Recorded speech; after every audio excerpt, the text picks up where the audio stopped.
agradecemos la presencia de nuestros invitados, los periodistas Nancy Flores y Miguel Vadillo. A todos ustedes sean bienvenidos. Leeré, pues, a modo de presentación, una muy breve reseña del trabajo de los periodistas que nos acompañan esta mañana. Enseguida les daré la palabra a ellos y al final de su presentación, pues abriré los micrófonos para que toda nuestra comunidad pueda dialogar, plantear sus dudas con estos periodistas. Nancy Paola Flores Nández es licenciada en periodismo, egresada de la Facultad de Ciencias Políticas de la Universidad Nacional Autónoma de México.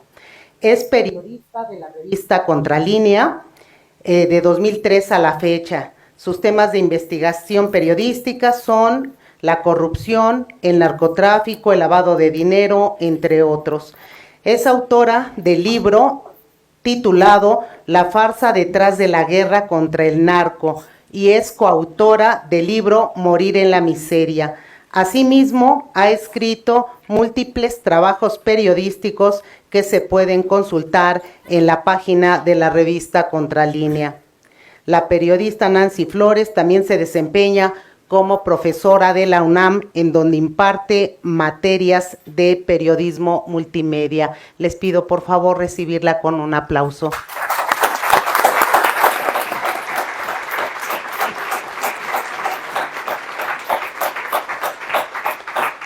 Otro de nuestros invitados que nos acompañan esta mañana es el periodista Agustín Miguel Vadillo. Él es fundador y director de la revista Contralínea.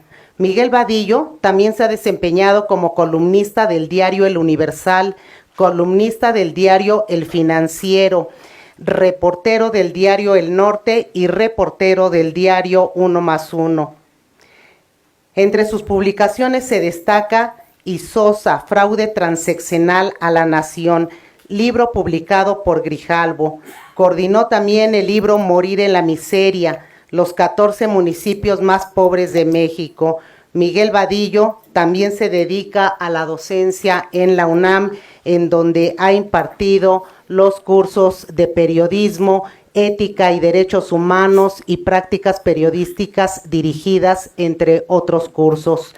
Nancy Flores y Miguel Vadillo han venido hoy a la UAM Coajimalpa para hablar con nuestros alumnos, nuestras alumnas, sobre una de sus actividades, digo yo, que más les gusta, el periodismo de investigación. Nuevamente, un aplauso para ambos.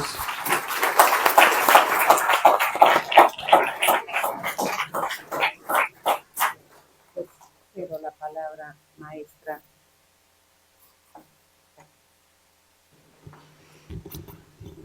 Muchas gracias a todos por haber asistido a esta plática, que más que una ponencia nos gustaría que fuera una charla con ustedes, que nos puedan preguntar todo lo que tengan dudas. Entonces va a ser muy breve mi presentación. Primero, bueno, esta plática que se titula El periodismo de investigación en la actualidad en México, pues habríamos que verlo en un contexto mucho más general. ¿Qué pasa con la crisis que vive el periodismo a nivel mundial? Una crisis derivada de los propios vicios de la prensa. Primero porque estamos ante, sobre todo, una concentración de la información en las grandes corporaciones mediáticas. Las grandes corporaciones mediáticas son un negocio y han encontrado en la mercantilización de la información una forma de hacerse de grandes ganancias. ¿Y qué significa la mercantilización de la información? Bueno, que ésta se sujeta justamente a las reglas del mercado. ¿Quién puede pagar por ella y quién no puede pagar por ella? ¿Y quién paga para que algo se conozca de cierta manera o para que algo se oculte a la sociedad, a los pueblos? Esa es la realidad del periodismo en prácticamente todo el mundo, no exactamente de la profesión, sino de lo que sucede con las corporaciones mediáticas. ¿Y qué pasa con las redes sociales y la nueva plataforma que es Internet? Bueno, ya no tan nueva, pero pareciera que había una esperanza de que ahí estos cercos mediáticos se pudieran romper. Ha sido, la verdad, que muy difícil porque al final las redes sociales también son corporaciones. Es decir, esta sistematización de la información, de qué te acaba llegando o qué te sugiere la propia red social, depende también de los intereses, no solo del dueño de la red social, que ya vemos en el caso de X, que Elon Musk pues tiene sus propios intereses políticos, sino también el tema de que hay quienes pagan porque se difunda o no ciertas campañas. ¿Qué hay entonces en la realidad actual? Una sobreabundancia de información, pero también una sobreabundancia de desinformación. ¿Y qué pasa con las corporaciones mediáticas? No solo en México, pues que están en una crisis terrible de credibilidad. ¿Dónde quedan ahí los periodistas, las periodistas? Pues en realidad inmersos en una lucha que nunca acaba, una lucha por defender nuestra profesión. ¿Qué significa esto? Pues nunca abandonar la ética. El periodismo o es ético o no es periodismo, así de simple, no hay claroscuros. En el periodismo no se puede decir que un día soy honesto y al otro día deshonesto y al otro día tergiverso la realidad por favorecer ciertos intereses o por capitalizar mi propio patrimonio y al siguiente ya respeto a la sociedad. No, el periodismo es ante todo una responsabilidad social. Tenemos responsabilidad con los otros, con los pueblos. ¿Y por qué existe esta responsabilidad? Porque nosotros trabajamos con el derecho humano a la información de todas y todos, nada más por eso. Y eso es bastante. Es decir, no tenemos el derecho de violar los derechos humanos de los demás. El derecho humano a la información además es conocido como un derecho llave que nos permite acceder y exigir nuestros otros derechos humanos. Si nosotros no sabemos que hay derechos humanos de primera, segunda, tercera, cuarta, quinta generación y que actualmente se discuten universalmente los de sexta generación, ¿y cuáles son esos derechos humanos? Pues nunca vamos a acceder a ellos si no tenemos esa información. Y los periodistas no no tenemos el patrimonio de la información. ¿Y qué es la ética periodística? Porque a veces se pueden imaginar ustedes, bueno, es que no queda claro y hay una línea muy delgada entre lo ético y lo no ético. No, no hay líneas delgadas. Eso es una falsedad de los comunicadores que acaban siendo corruptos. No hay líneas delgadas. Y los conflictos éticos que viviremos a lo largo de nuestra vida profesional se resuelven siempre buscando el bien común, el bien general, el bien de los pueblos. Así de simple. ¿Cuáles son los valores irrenunciables del periodismo? Búsqueda de la verdad, independencia, honestidad, responsabilidad social y, por supuesto, la libertad. Esto conlleva, por supuesto, un gran compromiso de los periodistas con los demás. Y cuando hablamos ya particularmente del periodismo de investigación, pues todavía está en una crisis mucho mayor que el resto de las informaciones, porque lo que ha venido ocurriendo en estas corporaciones mediáticas es que este tipo de periodismo lo han ido acotando, si no es que asfixiando o aniquilando ya, digamos, de tajo. ¿Por qué? Porque es un periodismo muy caro en el sentido económico, porque los periodistas de investigación no generan informaciones diarias. El periodismo de investigación lleva su tiempo y ese tiempo puede ser meses o años para una sola investigación. Y eso significa que tienes un trabajador desde el punto de vista de los medios que no te produce las 10 notas que le pides al resto de tus colaboradores, al resto de tus reporteros. Entonces, para ellos les resulta muy caro. Y por otra parte, ¿por qué no les gusta este tipo de periodismo? Porque es un periodismo que es muy confrontativo, ¿Qué es el periodismo de investigación? Eso está muy estudiado ya por los teóricos del periodismo. Tiene 3 características muy importantes, insustituibles. La primera de ellas es que el periodista elige el tema. No se lo marca ni el dueño del medio de comunicación, ni el jefe de información, ni ningún actor con intereses creados, ni absolutamente nadie. El periodista decide qué va a investigar y cuándo. Ella elegimos nuestro tema. Segunda característica muy importante, alguien en una posición de poder institucional o fáctico, y particularmente los poderes fácticos, buscan ocultar esa información. Es decir, es una información de muy alto perfil, de muy alto interés público, porque lo que va a revelar o es una situación ilegal, o es ilegítima, o es injusta, o es inmoral, o es antiética. Pero al final es algo que está dañando a sectores específicos o hasta todo el planeta. O sea, de ese tamaño es el periodismo de investigación. Y la tercera característica también muy importante de este tipo de periodismo es que el producto, más bien el resultado final es producto de nuestro trabajo, del trabajo periodístico. No lo hizo un académico, no lo hizo un investigador, no lo hizo un científico, no lo hizo una autoridad ministerial, no lo hizo una auditoría, un ministerio público. No, el trabajo lo hicimos nosotros, los periodistas, el descubrimiento de la información o del el conocimiento en sí de los asuntos que están velados por grupos de poder, grupos de interés. Los descubrimos nosotros a partir de nuestra metodología y de las técnicas del periodismo de investigación. Entonces es un periodismo, si se dan cuenta, que confronta realidades, pero sobre todo que confronta a actores en posición de poder que buscan ocultar esa información. ¿De qué estamos hablando o en qué se debería de enfocar ya el periodismo de investigación? Sobre todo en las grandes injusticias, en las violaciones a derechos humanos y en otro tipo de violaciones. ¿Qué pasa actualmente en México, que se confundió y se pervirtió el concepto del periodismo de investigación, diciendo que asociaciones civiles con fines lucrativos, literal con fines lucrativos, no como ellos nos dicen con fines no lucrativos, dijeron que monopolizaban el periodismo de investigación? Estoy hablando particularmente del caso Mexicanos contra la Corrupción e Impunidad, y que ellos hacían periodismo de investigación en nuestro país. Y no, porque detrás de ese grupo está un actor de poder, un poder fáctico que busca ocultar informaciones, y es el señor Claudio X González Guajardo. Así de sencillo. El periodismo de investigación revisa lo que hacen esos actores de poder.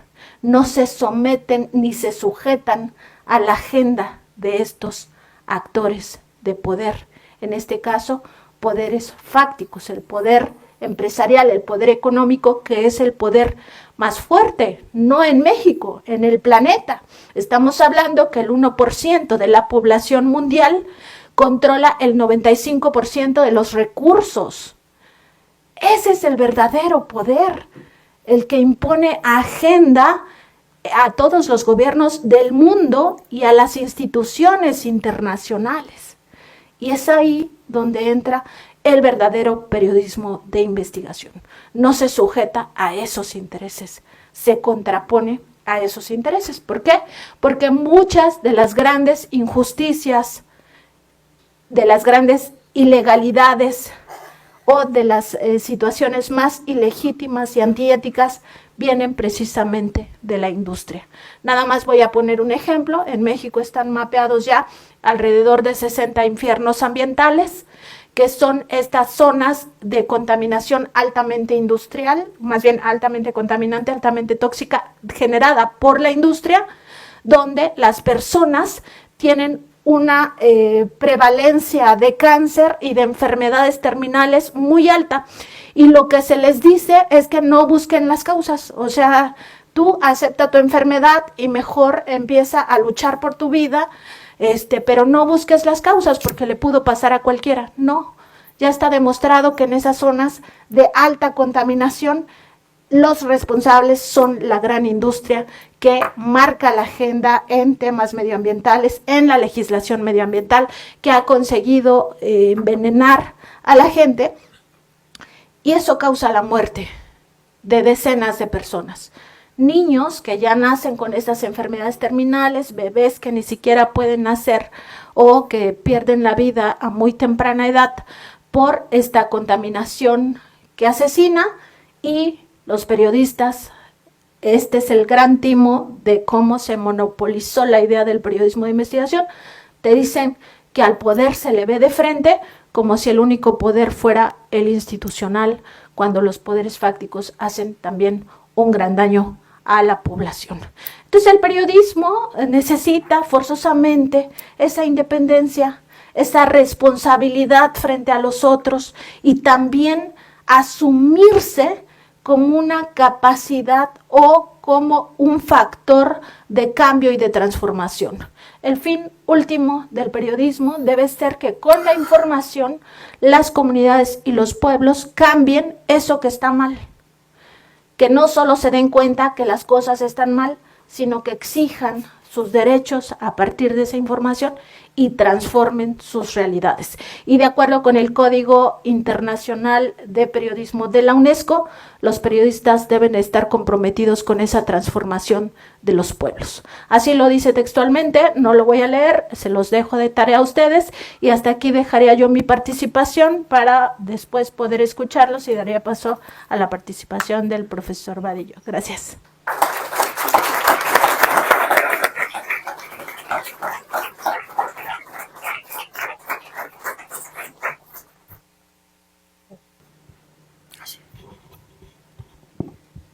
Gracias. Buenos días a todas, a todos. Gracias a las profesoras y profesores que nos invitaron. Y me da gusto que haya tantos jóvenes estudiantes aquí en este salón. Confieso, no sé si los obligaron a venir porque les bajaban puntos y no asistían, pero qué bueno que están aquí de cualquier forma. Quiero hablar de 6 temas después de lo que expuso la profesora Nancy Flores. Hablar de 6 temas rápidamente, que los dejaré ahí, que por lo menos son polémicos y que tenemos como periodistas que reflexionar sobre ellos.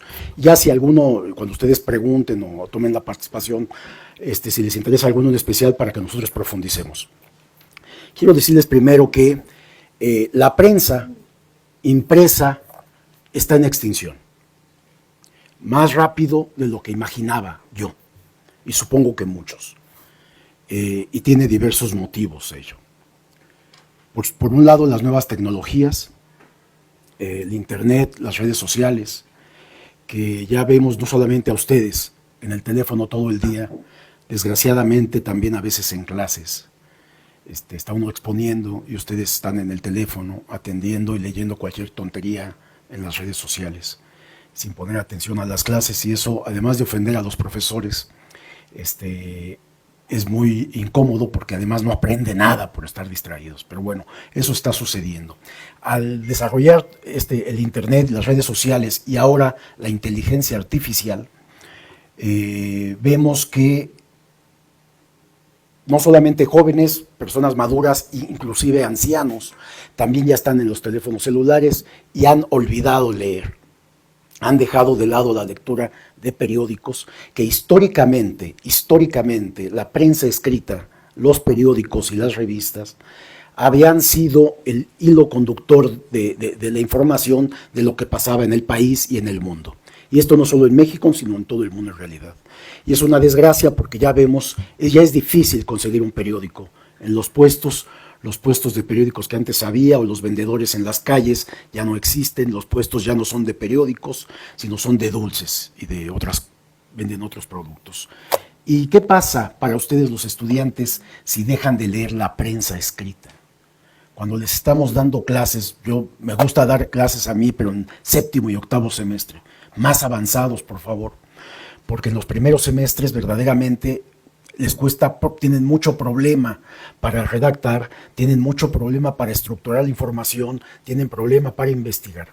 Y al dejar de leer periódicos, dejan de observar cómo están los reporteros, los periodistas, estructurando su información.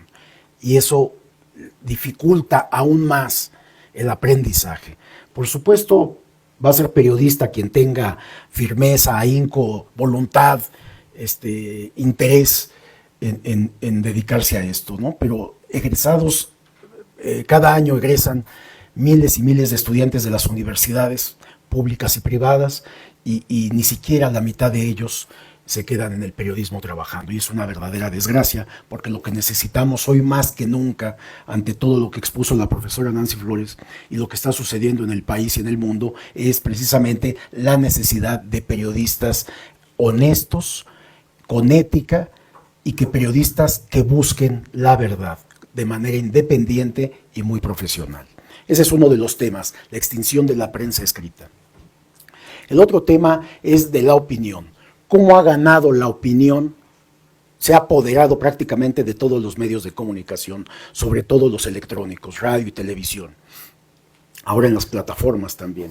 Entonces se privilegia en todos los medios de comunicación la opinión. Y el dueño del micrófono, pues el que está al frente del micrófono, se la pasa no solamente dando información, sino cada nota que quiere dar, si es que da, se la pasa opinando sobre ella. Primero, sin conocimiento alguno, o lleno de intereses tanto económicos, políticos o de ignorancia. Entonces se la pasan diciéndonos qué está sucediendo en nuestra colonia, en nuestra calle, en nuestra alcaldía, en nuestra ciudad, en el país y en el mundo. Y uno los escucha, yo a veces me cuesta trabajo, soy un adicto a escuchar, a ver y a leer noticias. De manera natural, porque eso se fomenta desde la edad de ustedes que están en la escuela, empieza uno a interesarse por lo que pasa.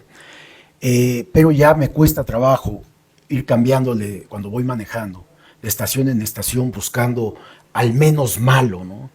Y a veces no lo encuentro y de plano pongo música. Así de grave está la prensa. Pura opinión. Han dejado de lado la información. Y cuando hablamos de información, podemos hablar de las fuentes de información. Históricamente, desde la Revolución, los medios de comunicación, salvo excepciones de los periódicos, mandaban a sus reporteros a cubrir la presidencia de la República, a don Porfirio Díaz. Y la información que ahí, lo que ellos decían es lo que se publicaba en contra de toda la oposición. Y las excepciones, ¿cuáles eran? Pues los periódicos Regeneración, antes el hijo del Aguizote, antes el Demócrata, no, después del hijo del Aguizote es el Demócrata, y el periódico Regeneración, que eran los periódicos de los Flores Magón, ¿no? Los que tenían este perfil crítico en contra de la autoridad de Porfirio Díaz. Pero desde aquel entonces, los dueños de los medios estaban al servicio del poder. ¿Por qué? Porque el poder político, parte del dinero público, les daba publicidad. Bueno, pareciera que estoy describiendo lo que pasa hoy. Hoy en día sigue habiendo dinero público autorizado por el Congreso que se le da a los medios de comunicación. Nosotros acabamos de hacer una nota sobre la publicidad en el gobierno de AMLO. El sexenio, lo que dio todo el sexenio. Resulta que el presidente López Obrador redujo 77.7% la publicidad con relación al sexenio de Peña Nieto. Es decir, de 10,000 millones bajó a 2,000 punto y algo millones. Casi un 80%, lo cual es importante. Porque todo ese dinero público servía para enriquecer a los empresarios dueños y los concesionarios de los medios de comunicación. Gravísimo. Bien, pues en el gobierno de AMLO, que se disminuyó casi 80%, aún así le dio el primer lugar en publicidad, la siguió teniendo Televisa. Le entregó 1,850 millones de pesos en el sexenio. El segundo lugar, para sorpresa de todos, fue La Jornada. Antes lo tenía Televisión Azteca. Fue La Jornada que le dio 1,550 millones a La Jornada. En tercer lugar, TV Azteca, que le dio casi 1,300 millones de pesos. Y ya después estamos todos los demás. Esos tres obtuvieron más de 1,000 millones. Solo ellos. Bueno, son 2,000, 3,000, 4,000, casi 5,000 millones entre los tres periódicos. Es muchísimo dinero. Bueno, cada año sucedía esto con los concesionarios de la radio y la televisión, con los dueños del Universal, de Reforma, del Financiero, del Economista, de Radio Fórmula, ya todos los que ustedes ya conocen. Miles de millones de pesos de dinero público era para que se embolsaran estos empresarios, lo cual es terrible, ¿no? ¿Por qué López Obrador le dio 1,850 millones a Televisa, que se la pasa atacando permanentemente las políticas públicas sociales, sobre todo? Que son las que, digamos, por eso la gente votó también como votó por Claudia Sheinbaum, porque se está beneficiando, pueden estar de acuerdo o no, pero se benefició a mucha población de escasos recursos con todo esto. Becas para ustedes también, supongo que algunos aquí tienen becas, bueno, supongo. Entonces, a pesar de que hizo esta reducción tan relevante, siguió privilegiando a estos tipos. Vamos a ver, nosotros seguimos pendientes porque nos gusta hacer este tipo de informaciones. ¿Qué hace Claudia Sheinbaum? Nosotros la entrevistamos, Nancy y yo, a Claudia cuando estaba en campaña y le preguntamos concretamente esto: ¿qué va a hacer con la publicidad, doctora? Y nos dijo, ¿la va a aumentar? Dice, no se va a aumentar la publicidad, lo cual, bueno, ya es un descanso para la población, saber que no se va a seguir desviando dinero público para alimentar las finanzas de estos grandes empresarios que tienen casas residenciales por todo el mundo, que tienen yates, que tienen jets, que viven con a gran lujo, pues, ¿no? Bueno, pues ya no. Por eso también varios medios de comunicación hoy en día están en crisis, por esta reducción presupuestal tan relevante. Bueno, ese es uno de los temas de la publicidad que me parece que también es importante. Bueno, se hablaba de la opinión en los medios. Entonces, los conductores que ya conocemos, Ciro Gómez Leiva, que ahora está en Madrid, desde Madrid está transmitiendo, porque acá seguramente no hay periodistas que sean capaces de estar en el micrófono, López Dóriga, Loret de Mola, y todos estos que eran los llamados líderes de opinión, que más bien serían líderes de la desinformación, nos marcan una agenda, porque son los medios masivos, y medios masivos porque mucha gente los ve y los escucha. Entonces marcan una agenda, la agenda llena de intereses económicos e intereses políticos. ¿Cómo quien les da más dinero están hablando bien de él? ¿Por qué se volcó toda la prensa, digo toda, salvo excepciones, en contra de López Obrador? Se volcaron porque les cortó el presupuesto. Les cortó el presupuesto de manera directa a las empresas de López Dóriga, a las empresas de todos estos comunicadores que están al frente de los micrófonos. Entonces, ellos se enojaron muchísimo, pero además les cortó el 80% a los dueños de los medios de comunicación, y a algunos, como Reforma, Universal, incluido Proceso, les cortó la publicidad en los últimos años. 0 publicidad gubernamental.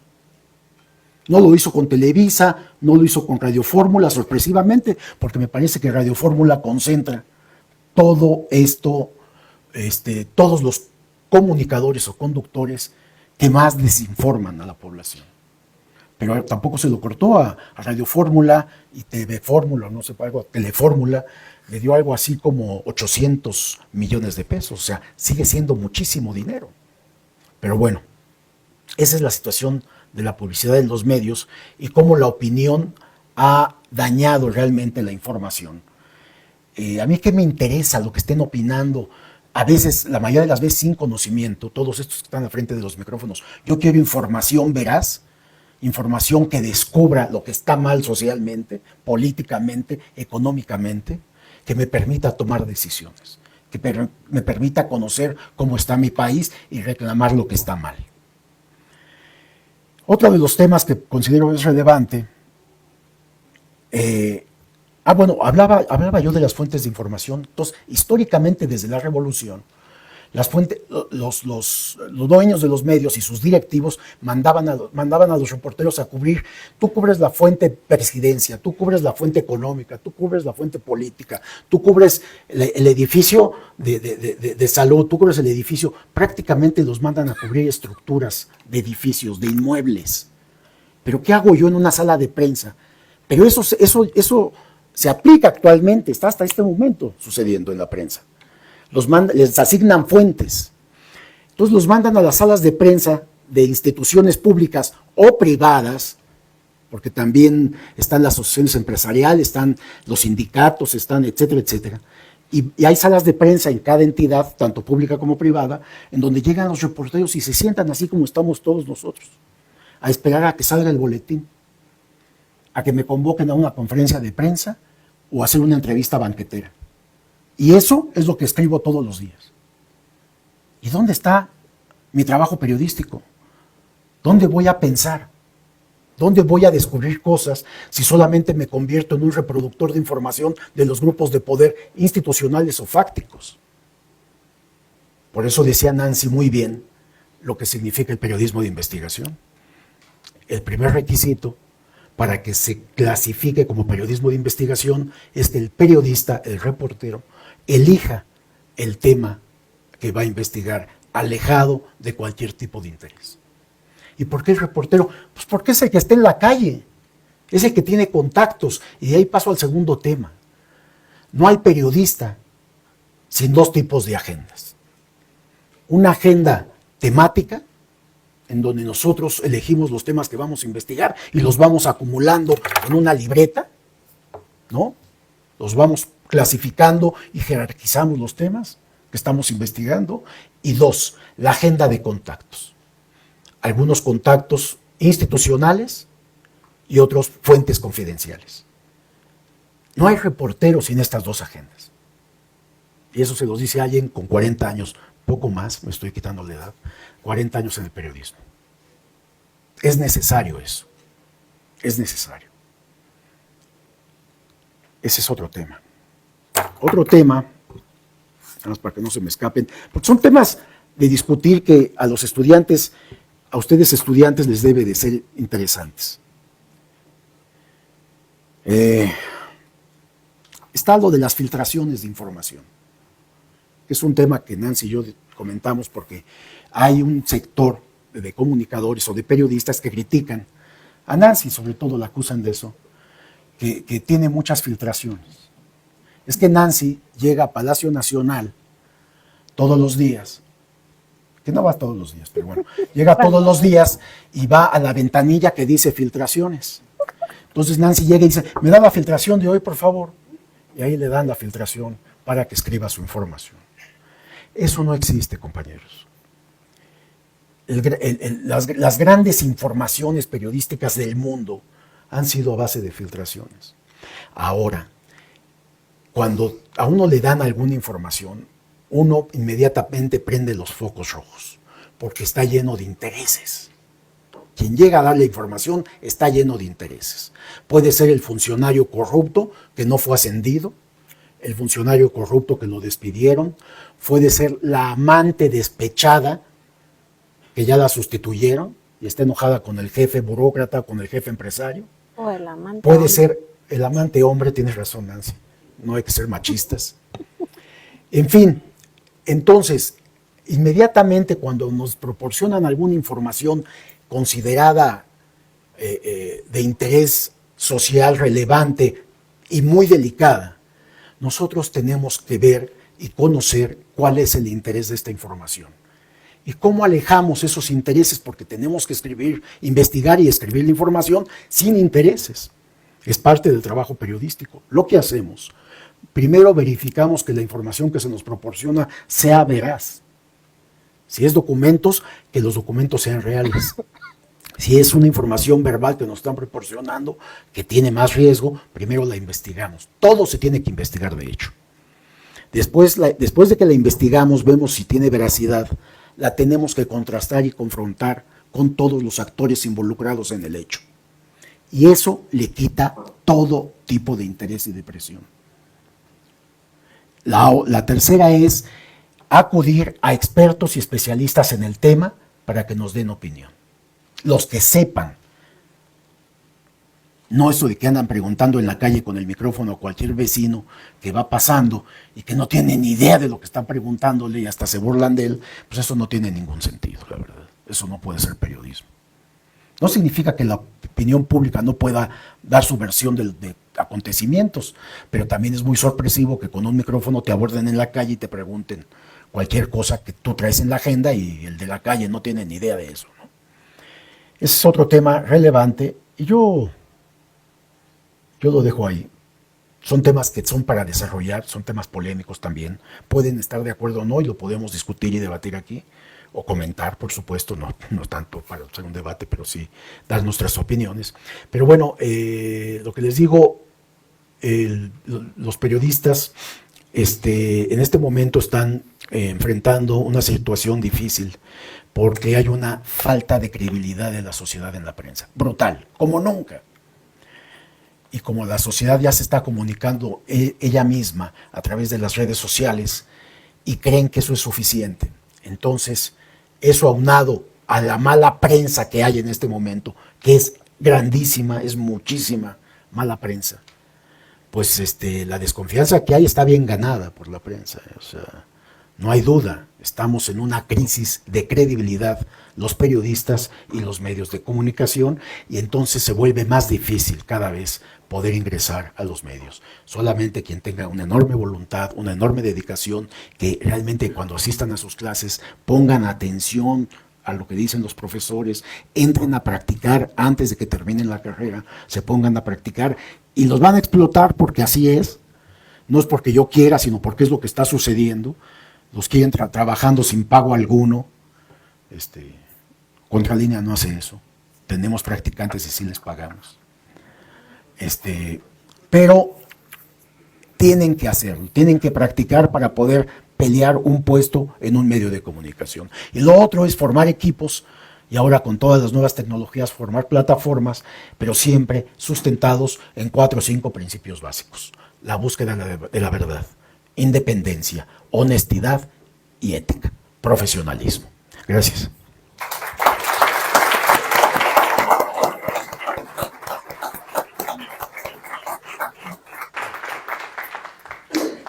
Bien, pues muchas gracias a los periodistas Nancy Flores, Miguel Vadillo. Vamos a la sesión de diálogo, de preguntas. Me parece que pues dejaron varios temas sobre la mesa, a partir de los cuales todos los que estamos aquí pudiéramos hacer alguna pregunta acerca de cualquiera de estos temas enormes que ellos acaban de bosquejar.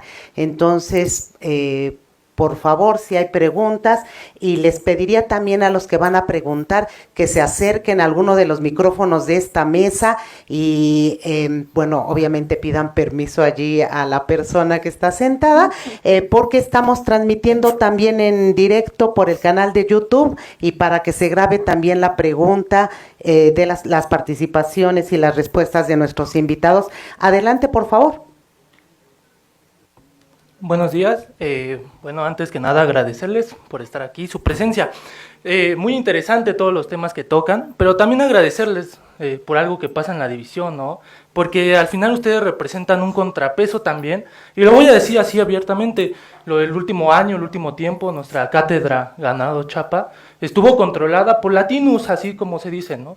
Y sabe, el problema no es que lo controle latinos, creo yo, sino que al momento de confrontar al personaje que estaba enfrente de esta cátedra, pues se cierra, ¿no? Si tú le dices, oiga, es que no queremos solo a latinos, a Televisa, Animal Político aquí, queremos un contrapeso también, te da vueltas, ¿no? Y cuando le mencionas periodistas como ustedes de otro carácter ético, ¿no? De otra ideología, de otros pensamientos, simplemente se da la vuelta y se van, ¿no? O sea, creo que ese es un problema. Afortunadamente ahorita la cátedra pasó supongo la conocen, a la doctora Jacaranda Correa, ¿no? Una doctora más abierta, ¿no? Que creo que le va a dar esa apertura también a que vengan contrapesos y también a que estén aquí para que los estudiantes, veo que hay mucho de nuevo ingreso, pues estén escuchando diferentes opiniones también sobre lo que es el periodismo, ¿no? A veces cuando llegamos a la universidad, ¿no? Traemos ideologías que a veces pues traemos de nuestras prepas, ¿no? De allá afuera, ¿no? Y aquí es cuando empezamos a construir a veces ese pensamiento más ético, más profundo, ¿no? A agarrar estas ideologías, entender para qué trabajamos y algo que siempre hemos luchado, ¿no? Con pues un sector y un grupo de compañeros y compañeras, es que estudiamos y estamos aquí no para satisfacer nuestros egos, no para salir y llenar nuestra bolsa de dinero, no estamos aquí con ese pensamiento, estudiamos y estamos aquí más allá del título para que después cuando salgamos podamos aportar algo a la sociedad, ¿no? Podamos mejorar la vida y luchar desde los sectores en donde cada uno de nosotros vaya a trabajar para beneficiar a sectores que no pueden por ellos mismos, no luchar para que un día todos los estudiantes que ya no pueden ingresar a universidades o a prepas un día lo puedan, ¿no? Luchar para mejores condiciones de vida, para mejores apoyos económicos, ¿no? Estos que muchos les llaman pues acarreados y cuestiones así, que para mí simplemente es gente que sabe que se beneficia de todos estos programas y que al final para eso está el Estado también, ¿no? Para ayudar y beneficiar a quienes más lo necesitan y empezar desde abajo, que es otra lucha muy grande que creo que se debe hacer desde la universidad. Ayudar desde abajo, que creo también es uno de los puntos claves que maneja Morena, ¿no? Y que también ellos aceptan que no lo han logrado, ¿no? Llegar a los de más abajo, pero que debemos de seguir en ese camino y debemos de seguir profundizando allí. Y bueno, ustedes no conocen esta unidad, pero pues por lo menos nuestra división y quienes lo controlan, nuestra división, son muy así, ¿no? Muy cerradas, muy nos quieren controlar, ¿no? Nos quieren decir qué hacer, no les gusta que se les confronte, ¿no? Nos meten cámaras en las aulas y cuando se les dice algo simplemente le dan vueltas y vueltas y o sea, todas estas ideologías que ellos cargan y que nosotros hacemos contrapeso y que ustedes también vienen a hacer un contrapeso desde lo que ustedes hacen, pues se les agradece mucho. Muchas gracias.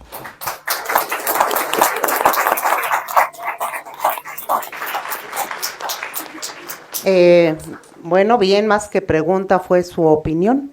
Está Sí. muy bien, está muy bien. No, sí, está muy bien. Sí, sí, claro. Por favor.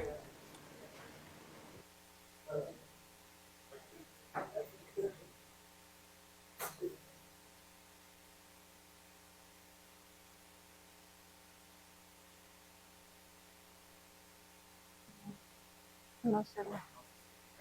No sé. Sí, ¿no? Sí, ya funcionó. Ah, ok.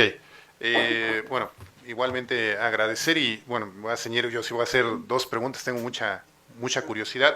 La primera para la profesora Nancy Flores.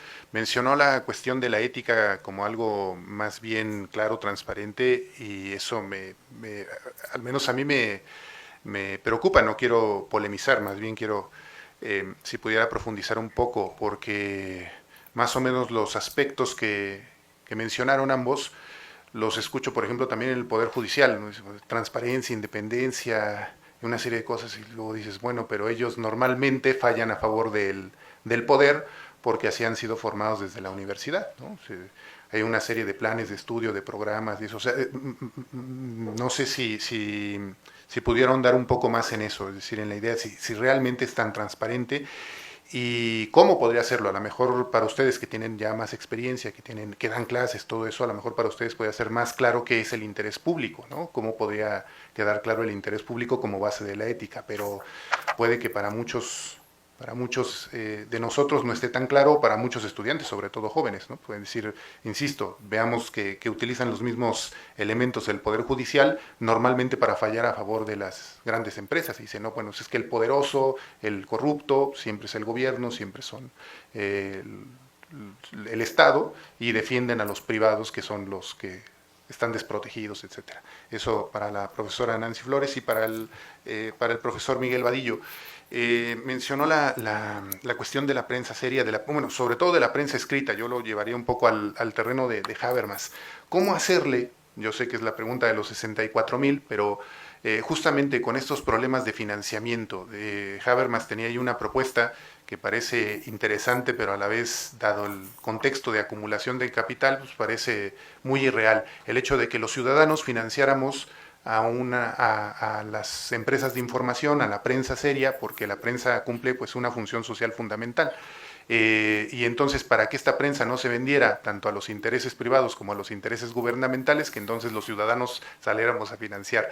Pero entonces, ¿cómo le hacemos justamente para mantener esta independencia con los problemas de financiamiento, ¿no? Porque pues entendemos que si tenemos financiamiento tanto de los privados como de la parte pública, pues por más que se nos diga que no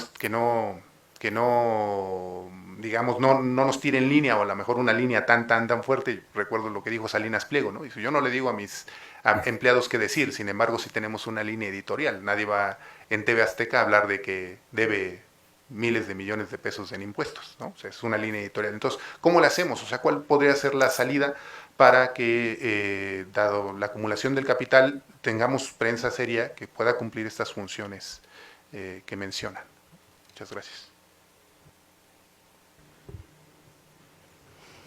Bueno, pues justamente no hay comparación entre la ética de la que acabo de hablar con lo que dice el Poder Judicial que hace, porque no es, o sea, la realidad desmiente a quienes tratan de verle la cara al pueblo. No, la ética periodística es muy clara y los valores esenciales de la ética periodística también son muy claros. O sea, la búsqueda de la verdad se contrapone con la posverdad. ¿Qué es la posverdad? Pues es esta suplantación de la realidad, esta manipulación de la realidad con base en intereses aviesos, en intereses corruptos. Entonces no se puede decir que eres ético si estás tergiversando intencionalmente la realidad para hacerle creer al pueblo que está pasando algo que no está pasando. Y es muy simple, o sea, la realidad desmiente a esos actores en posición de poder que también se convierten en poderes fácticos. Los medios de comunicación son un gran poder fáctico y por supuesto que tienen intereses y esos intereses marcan su línea. Pero eso no determina si el periodista que trabaja ahí se convierte también en un mentiroso. Eso no lo determina. Y los periodistas, desde el punto de vista de la ética periodística, tienen un compromiso social fundamental. Porque trabajamos, lo repito, con el derecho humano a la información de todas y todos, y eso no es patrimonio ni de los medios ni de los periodistas. Entonces, ¿qué significa esta responsabilidad social? Y todos los códigos de ética lo marcan de esta manera, que nosotros nos debemos a los pueblos, a las sociedades, al público, no a los dueños de los medios. Y de hecho, la mayoría de los códigos de ética periodística inician así, diciendo que tú no te debes al dueño del medio que te paga tu sueldo, sino que tú te debes a la sociedad, porque tú trabajas para la sociedad. Y es así de claro. No hay ningún vicio en esa argumentación. Si haces lo contrario, si te sometes desde un principio a los intereses del medio y aceptas que te digan, ve a golpear a tal o a tal, pues no estás haciendo periodismo. Estás haciendo propaganda o publicidad o otra cosa, propaganda negra, guerra sucia, desinformación, posverdad, pero no periodismo. Y estos valores que son fundamentales y que son irrenunciables son búsqueda de la verdad, independencia, honestidad en todo sentido, porque nosotros también somos seres humanos y nos equivocamos. Y eso significa que cuando nos equivocamos tenemos que dar la cara ante la sociedad, ante el pueblo y decirle, me equivoqué, pero fue un error de método, no una cosa intencional para mentirte. Eso también es parte de la honestidad, libertad y responsabilidad con la sociedad. Esos valores no pueden decirse que hay grises y claroscuros en ellos, no existe el claroscuro. Yo no puedo decir que hoy voy a mentir y mañana sí voy a buscar la verdad. Eso no es así, compañeros, porque quien elige ese camino de traición al pueblo, que ya lo hemos vivido a lo largo de muchas décadas, las traiciones de la prensa son muy claras, están en la Guerra Sucia, episodios como 1968, 1971 nos lo dice claramente. ¿Qué hizo la prensa? Justificar esas atrocidades gubernamentales. Hay otros episodios, 2011, marzo, cuando firman el pacto de silencio estas grandes corporaciones mediáticas para no informar la tragedia humanitaria que vivíamos en México con esta asociación del gobierno de Calderón con el cártel de Sinaloa para acribillar a la gente. Ahí no hay manera que esos medios y esos periodistas que firmaron eso, y periodistas entre comillas, nos digan que después ya son éticos. Eso no es ético, compañeros. No es ético y nunca va a ser ético. Entonces no hay como esta línea delgada de la que nos quieren hablar, de que un día se puede ser ético y otro día no. ¿Qué es el interés público? Porque, claro, a veces podemos pensar que los conceptos no se materializan y es una cosa en el éter, ¿no? Que no podemos aterrizar a la realidad y entonces cualquier cosa ya nos parece que es de interés público y otras cosas no son de interés público. Pues esto también tiene que ver con la esencia del periodismo de investigación. Yo les decía que una de las características del periodismo de investigación es que investiga cosas que alguien en una posición de poder institucional o fáctico, espero que todo el mundo sepa lo que es un poder fáctico, está el poder empresarial, la iglesia, los medios de comunicación, cualquier grupo, el narcotráfico, cualquier grupo o persona que puede incidir en nuestra vida sin que nosotros le hayamos dado esa facultad, porque al gobierno nosotros le damos esa facultad por la vía democrática, ¿no? Elegimos quién nos va a gobernar, ese es un poder institucional. Pero al fáctico nadie le dice, tú puedes incidir en mi vida, y sin embargo incide no solo en mi vida, sino en la vida de comunidades, pueblos o el planeta, como es el sector empresarial. Entonces, ¿qué es el interés público? Pues el interés público se materializa con todo aquello que le afecta a la sociedad o a los pueblos.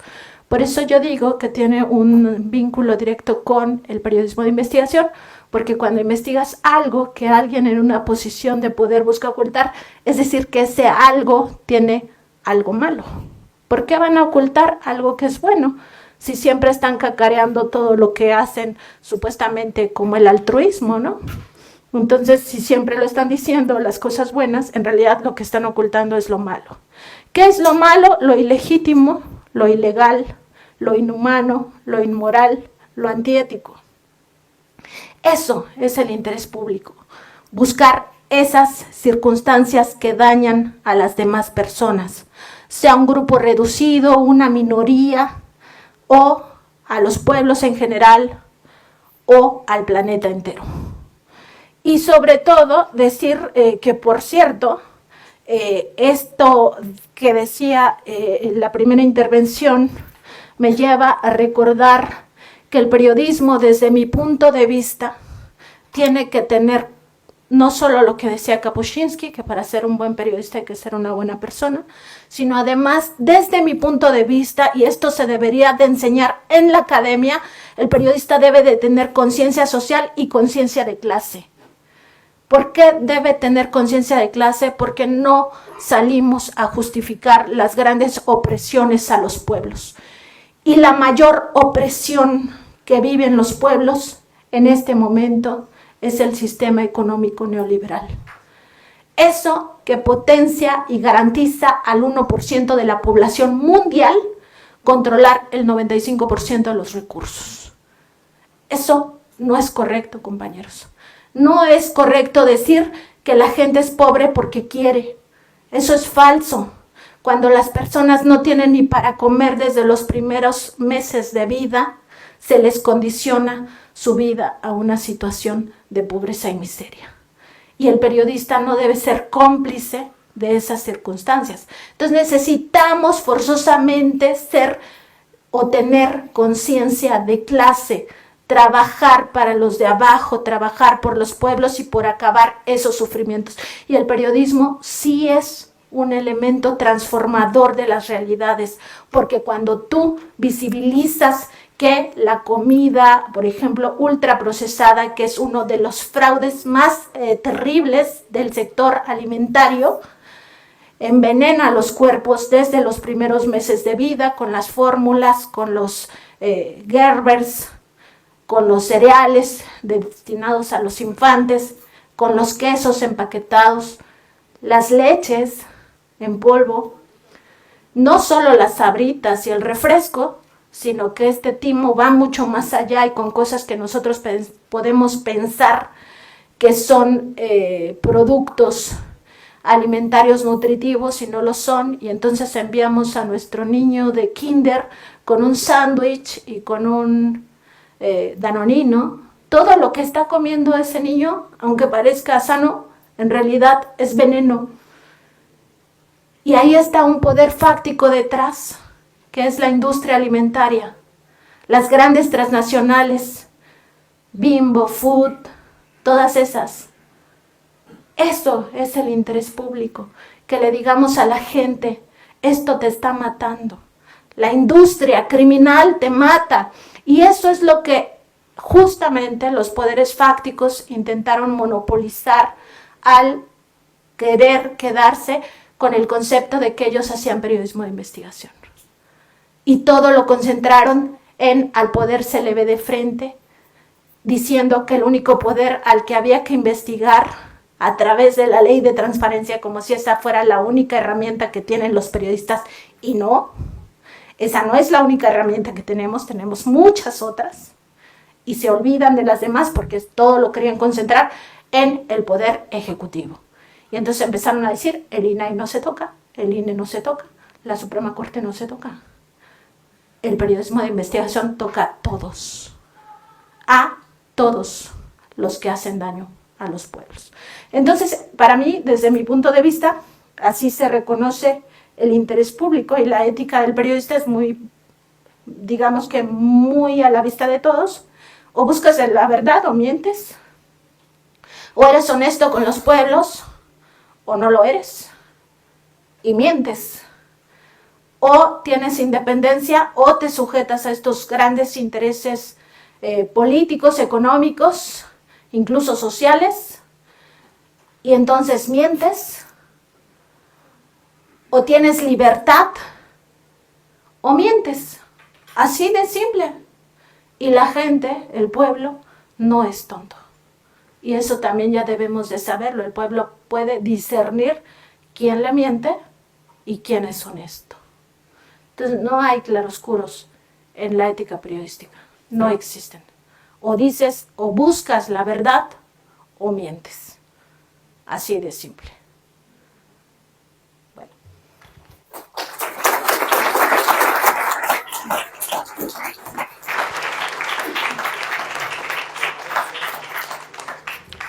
Parte de la pregunta, ahora hablo del financiamiento, parte de la pregunta era que los empresarios de los medios de comunicación marcan la línea editorial de los medios. Falso.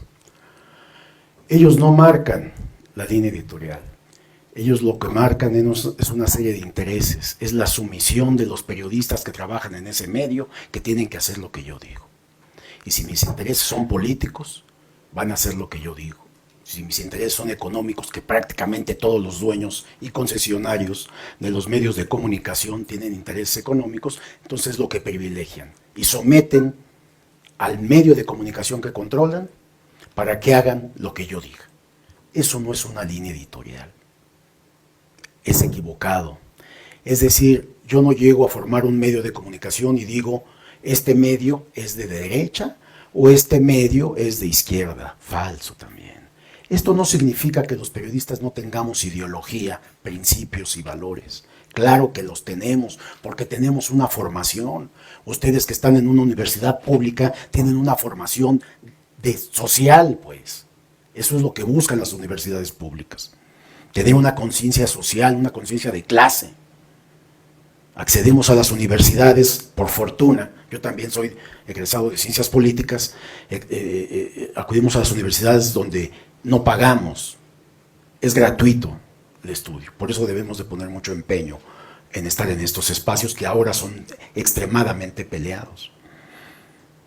En la Universidad Nacional entran 1 de cada 10 que aspiran a la Universidad Nacional. Así de grave está. Por eso, tanto López Obrador como Claudia Sheinbaum están formando otras universidades. Buenas, malas, no sé, hay que investigarlo, pues. ¿Qué tan buenas son? La UAM misma se forma también como una alternativa después de la Universidad Nacional, porque ya no cabían, la CENEPSI, todo esto que ha venido formándose, porque cada vez hay más jóvenes con intención de estudiar, y yo sí creo esto, quien quiere estudiar, nada de que hay que hacer el examen, si ya pasó la preparatoria, pues tiene derecho a la universidad, punto, ¿por qué le tengo que hacer examen? Claro, pero a veces llegan a las universidades y no van a clases, etcétera, etcétera, todos los vicios que conocemos, pero bueno, eso es de cada quien. Pero entonces está bien que tengamos ideología, que tengamos conciencia de clase, que tengamos un interés político y hasta militancia si quieren, o participaciones políticas. Sin embargo, que si me voy a dedicar al periodismo, debo de tener muy claro que mi misión, como lo ha repetido reiteradamente Nancy Flores, es buscar la verdad sobre mis propios intereses. Yo puedo simpatizar con los gobiernos que dicen que son de izquierda, no son eso tampoco. Son gobiernos que tienen interés en la protección social, ¿no? Los que hayamos estudiado a Marx entendemos que todo esto, ¿no?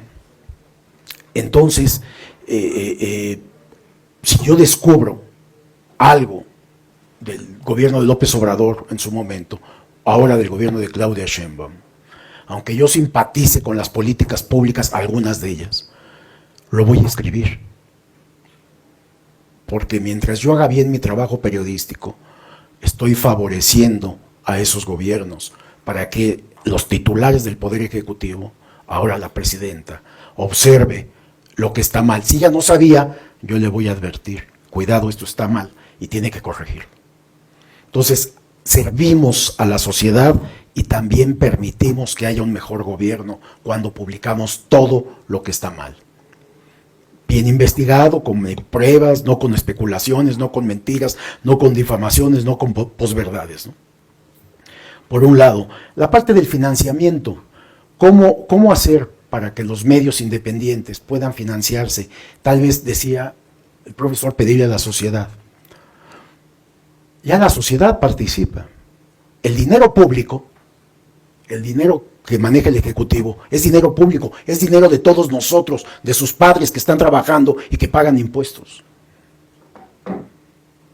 Ese dinero que se destina a publicidad y que antes eran miles y miles de millones, ahora hay miles pero menos, lo autoriza el Congreso.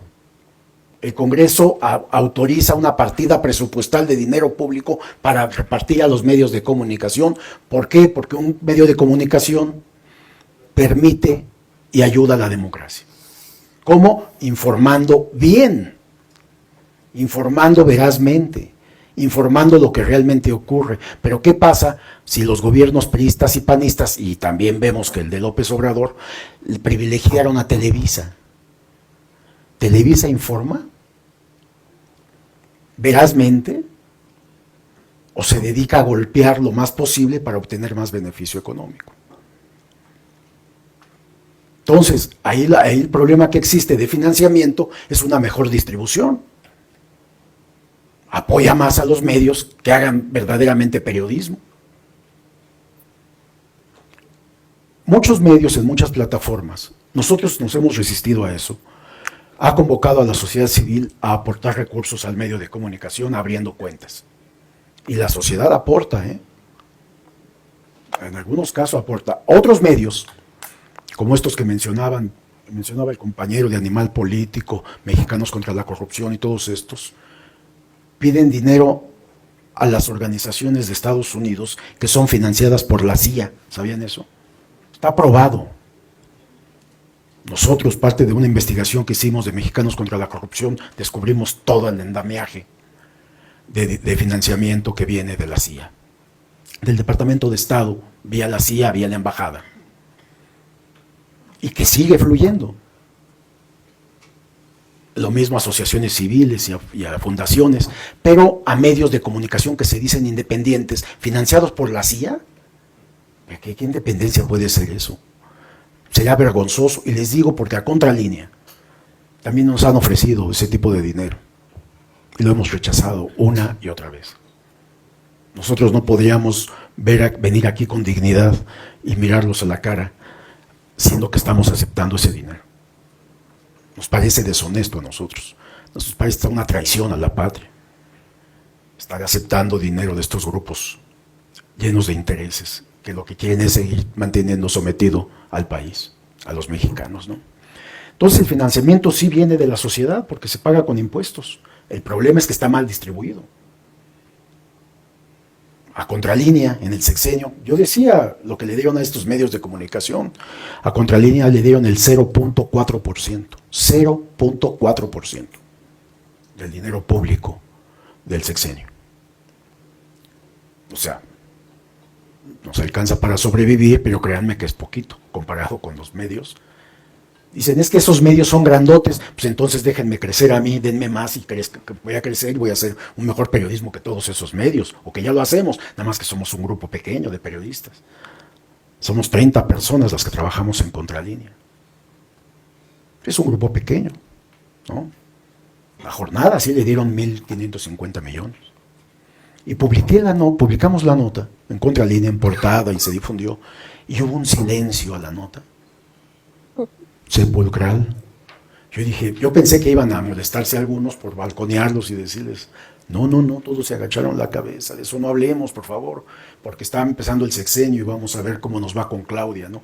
Que muchos medios ya empezaron a golpearla con mentiras, porque es la forma como están acostumbrados. Yo te golpeo para que te doble y entonces si me empiezas a dar dinero empiezo a hablar, hasta hablar bien de ti, ¿no?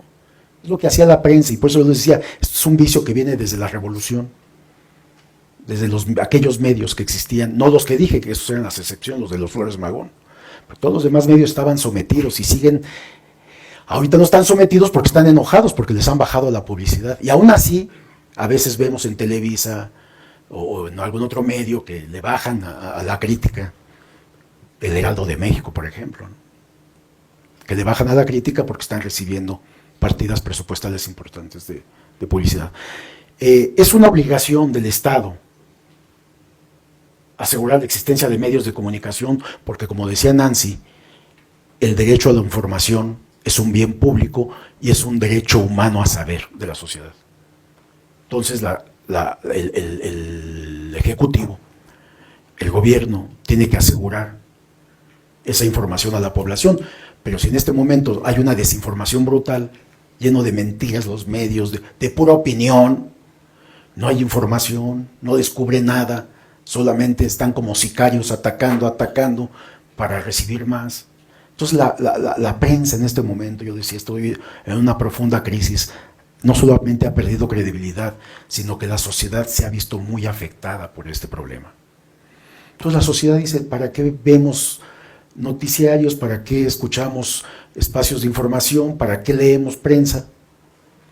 Si ya nos estamos comunicando socialmente. Y los teóricos del periodismo han sostenido que esta línea directa de los hechos, como suceden a la población, sin un intermediario que es la prensa, una prensa que teóricamente debe estar bien preparada para procesar, pero sobre todo para investigar los fenómenos sociales, es un riesgo. Y tan es un riesgo, y les voy a poner un ejemplo. Ustedes no habían nacido, casi todos, hay unos que sí, cuando el ataque a las famosas Torres Gemelas. Yo estaba en mi departamento, acostado, me desperté, puse las noticias y empecé a ver transmisión en vivo cómo los aviones pegaban a los edificios de las Torres Gemelas en vivo y cómo las Torres Gemelas se derrumbaban. Lo estaba viendo en televisión en vivo. Ese es un ejemplo de periodismo. Es importante que se informe lo que pasa segundo a segundo, minuto a minuto. Sí es importante. Yo estaba viendo en vivo lo que estaba pasando muy lejos de mi casa, en Estados Unidos. ¿Qué pasó después de esto? Este es el hecho. Y me estaba llegando a mí de manera directa. Ignacio Ramonet es el que hace ese triángulo de hechos, medios y audiencia. ¿Qué que esto que estaba viendo estaba ocurriendo en ese momento. Es importante, sí, porque pues, había que preocuparse. Pero después viene la prensa, la de investigación, para explicar por qué había sucedido. Bueno, el gobierno de Estados Unidos, Bush, creó una narrativa que era Irak. Y entonces, ¿qué hizo? Le dijo a su ejército y le dijo a la prensa gringa, es Irak, vamos por ellos. Invadió Irak, mató a Saddam Hussein, mató a su familia, mató a su gabinete, se robó el petróleo y se robó el oro de Irak. Y puso un gobierno títere. Y decían, es que tenían armas de destrucción masiva. Y entonces que llega una agencia de noticias distinta, llamada Al Jazeera, y empieza a investigar y descubren, con otros periodistas, un inglés, ¿cómo se llama? Bueno, otros periodistas independientes, y descubren que era falso. Y empieza Robert Fish, que escribía, murió, falleció hace relativamente poco, escribía en La Jornada, por cierto, un gran periodista. Pero los reporteros de Al Jazeera, esta agencia árabe, empiezan a investigar y descubren que era falso. Y empiezan con la narrativa, y los medios europeos, los periodistas en Europa empiezan a investigar y empiezan a dar la información real, hasta que se reconoce mundialmente que no había sido Saddam Hussein, que había sido Osama Bin Laden. Oye, pero ¿y qué hacemos con el país Irak? Está destruido, su presidente lo maté a su familia, maté a su gabinete, ya me robé el petróleo, ya me robé el oro. ¿Qué hacemos? No, pues nada, démosle vuelta a la página, ahora vamos por Osama Bin Laden. Entonces, es muy importante que podamos tener acceso a las redes sociales y ver lo que está pasando en el momento, catástrofes naturales, hechos, conferencias de prensa, declaraciones, la conferencia matutina de la presidenta Claudia Sheinbaum, antes López Obrador, que es valioso desde mi punto de vista, que también es un tema polémico que podemos hablar del tema. Pero es importante, pero después viene el periodismo de investigación, y es el que aclara las cosas, el que busca la verdad y el que nos explica sobre todo los distintos fenómenos sociales. Es muy necesario. Y entonces ese periodismo es el que se necesita. No necesitamos la opinión de los conductores expertos que nos vengan a decir la verdad.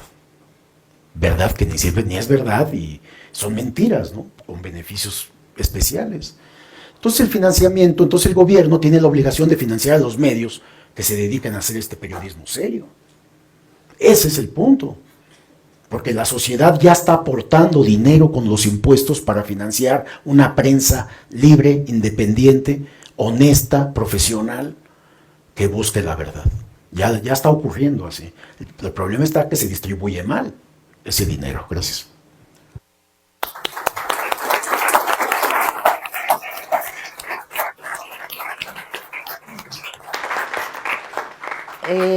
Bien, voy a dar por favor la participación. Voy a reunir 3 participaciones para dar oportunidad de que puedan preguntar más. Entonces, por favor, ustedes dos acérquense a algún micrófono. Y acá también querías. Adelante, sí. Por favor, planteen sus preguntas junto 3 participaciones, ¿sale? Sí, me emociona. Sí, está bien. Yo también. Agarra el micrófono y no lo sé. Buenas tardes, días, perdón. Ustedes hablaban hace unos minutos acerca de que el medio periodístico se encuentra en una decadencia no nueva, sino relativamente, lleva una buena cantidad de años. ¿Ustedes creen que sea porque el medio periodístico como tal se rehúsa a adaptarse a las nuevas tendencias comunicativas que hay? Porque hablan de que el medio escrito está completamente abandonado. ¿No sería momento de que el periodismo se acerque a la tendencia visual, que es como lo que la mayoría de jóvenes tenemos más presente? Gracias.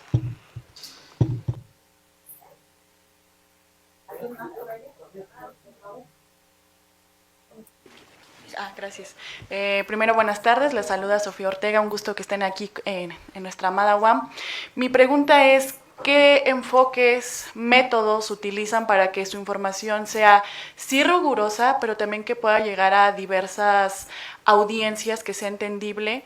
Porque como bien sabemos, a veces necesitamos tener contexto tanto histórico como cultural de una nota, ¿no? Y como bien mencionaba el compañero, quizás nuestra generación tiende a querer todo rápido y se pierde ciertamente el interés. Entonces, ¿cómo manejan estas dos cuestiones? Gracias.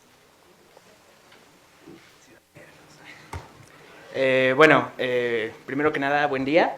Les agradezco que se hayan apersonado a nuestra amada institución. Más que pregunta, esto es una pequeña opinión al respecto de lo que ustedes estaban comentando. Para empezar, yo difiero bastante de su opinión respecto a el hecho de que el periodismo tiene que ser intrínsecamente ético o moral, o que hay valores irrenunciables. Yo defiendo la idea de que el periodismo no se tiene que someter ni a la ética, ni a ningún tipo de moral, ni nada. O sea, tiene que ser intrínsecamente pragmática y contextual. Y bueno, a mí me gusta siempre dividir, clasificar a los periodistas en tres ramas, ¿no? Está el periodista héroe, el periodista que quiere ayudar, ¿no? Como son las personas que hacen periodismo de investigación con el objetivo de desentrañar algún complot o desentrañar algún tipo de corrupción, ¿no? Y luego está el periodista cínico que que simplemente se limita a hacer su trabajo y ya está, ¿no? Y luego está el periodista clientelista, el cual es el que vende su pluma al mejor postor. ¿Esto es malo? Es una pregunta que siempre me he hecho desde la preparatoria. Me gustaría saber su opinión, por supuesto.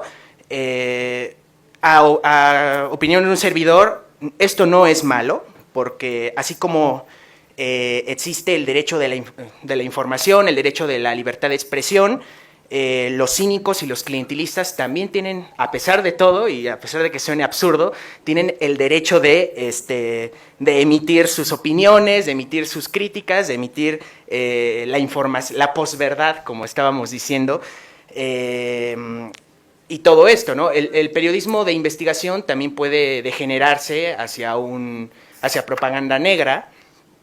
Un Estado puede contratar a toda una agencia de noticias, decirles que inventen cualquier cosa sobre el adversario e ir hacia ello. Toda esta cuestión de la ideología, de las creencias, todo eso es un circo, porque a fin de cuentas lo que aquí prevalece es los intereses de los actores, tanto de los periodistas como de los políticos que los contratan o empresarios, y de todos estos, ¿no? Entonces, aquí la cuestión es que el periodismo de investigación es tan abierto, es tan contextual, tan pragmático, que no lo podemos reducir a un pensamiento emersoniano de que los buenos son los que dicen la verdad y los malos son los que no dicen la verdad. Aquí también entramos a una cuestión de qué es la verdad, quién decide qué es verdad y qué es mentira. Adolfo Hitler decía precisamente que los mentirosos son los grandes magos. Una mentira se puede decir y repetir hasta que se convierte en verdad. Esto es precisamente pues yo creo un concepto de la posverdad. Y ahora con internet pues cualquiera puede decir lo que se le venga en gana en las redes sociales, en un blog, o pueden incluso escribir un libro y publicarlo sin necesidad de estar pasando sobre editoriales o sobre controles, etc. Lo que sucedía en el México antiguo, ¿no? Precisamente, de que pues sí, perdón si me alargué bastante. Pero bueno, entonces mi pregunta es esta: ¿acaso el periodismo no se tiene que, no es libre? O sea, no, tanto los que dicen la verdad como los que dicen la mentira no son libres. ¿Tenemos que juzgarlos por intentar conseguir un interés? Vale, gracias. Una última ¿otra? pregunta y pedimos que nos responda, por favor. Adelante. Hola, muy buenos días. Para empezar, muchas gracias. Estuvo muy interesante la conferencia. Yo tengo una pregunta concreta acerca de un tema que se tocó, pero creo que no desde el mismo enfoque, y creo que es muy importante. Se comentó que se necesitan periodistas claros, honestos, con valores éticos que busquen la verdad y confrontativos, por la falta de periodistas, sobre todo en medios impresos como periódicos, por la decadencia actual. Pero ¿cómo sería atractivo o cómo es atractivo para un trabajo así para los jóvenes si la situación actual de la seguridad en el país es crítica, por las desapariciones, amenazas y etcétera? No solo de grupos de la delincuencia organizada, sino también de otros personajes con sus propios intereses. Entonces mi pregunta es, ¿cómo han lidiado, si es que las han recibido, con las amenazas y la seguridad siendo periodistas con estas cualidades? ¿Y cómo le aconsejarían lidiar a los jóvenes, estudiantes y periodistas que se interesan en este trabajo que es el periodismo de investigación? Gracias. Muchas gracias. Pues les damos el micrófono, por favor.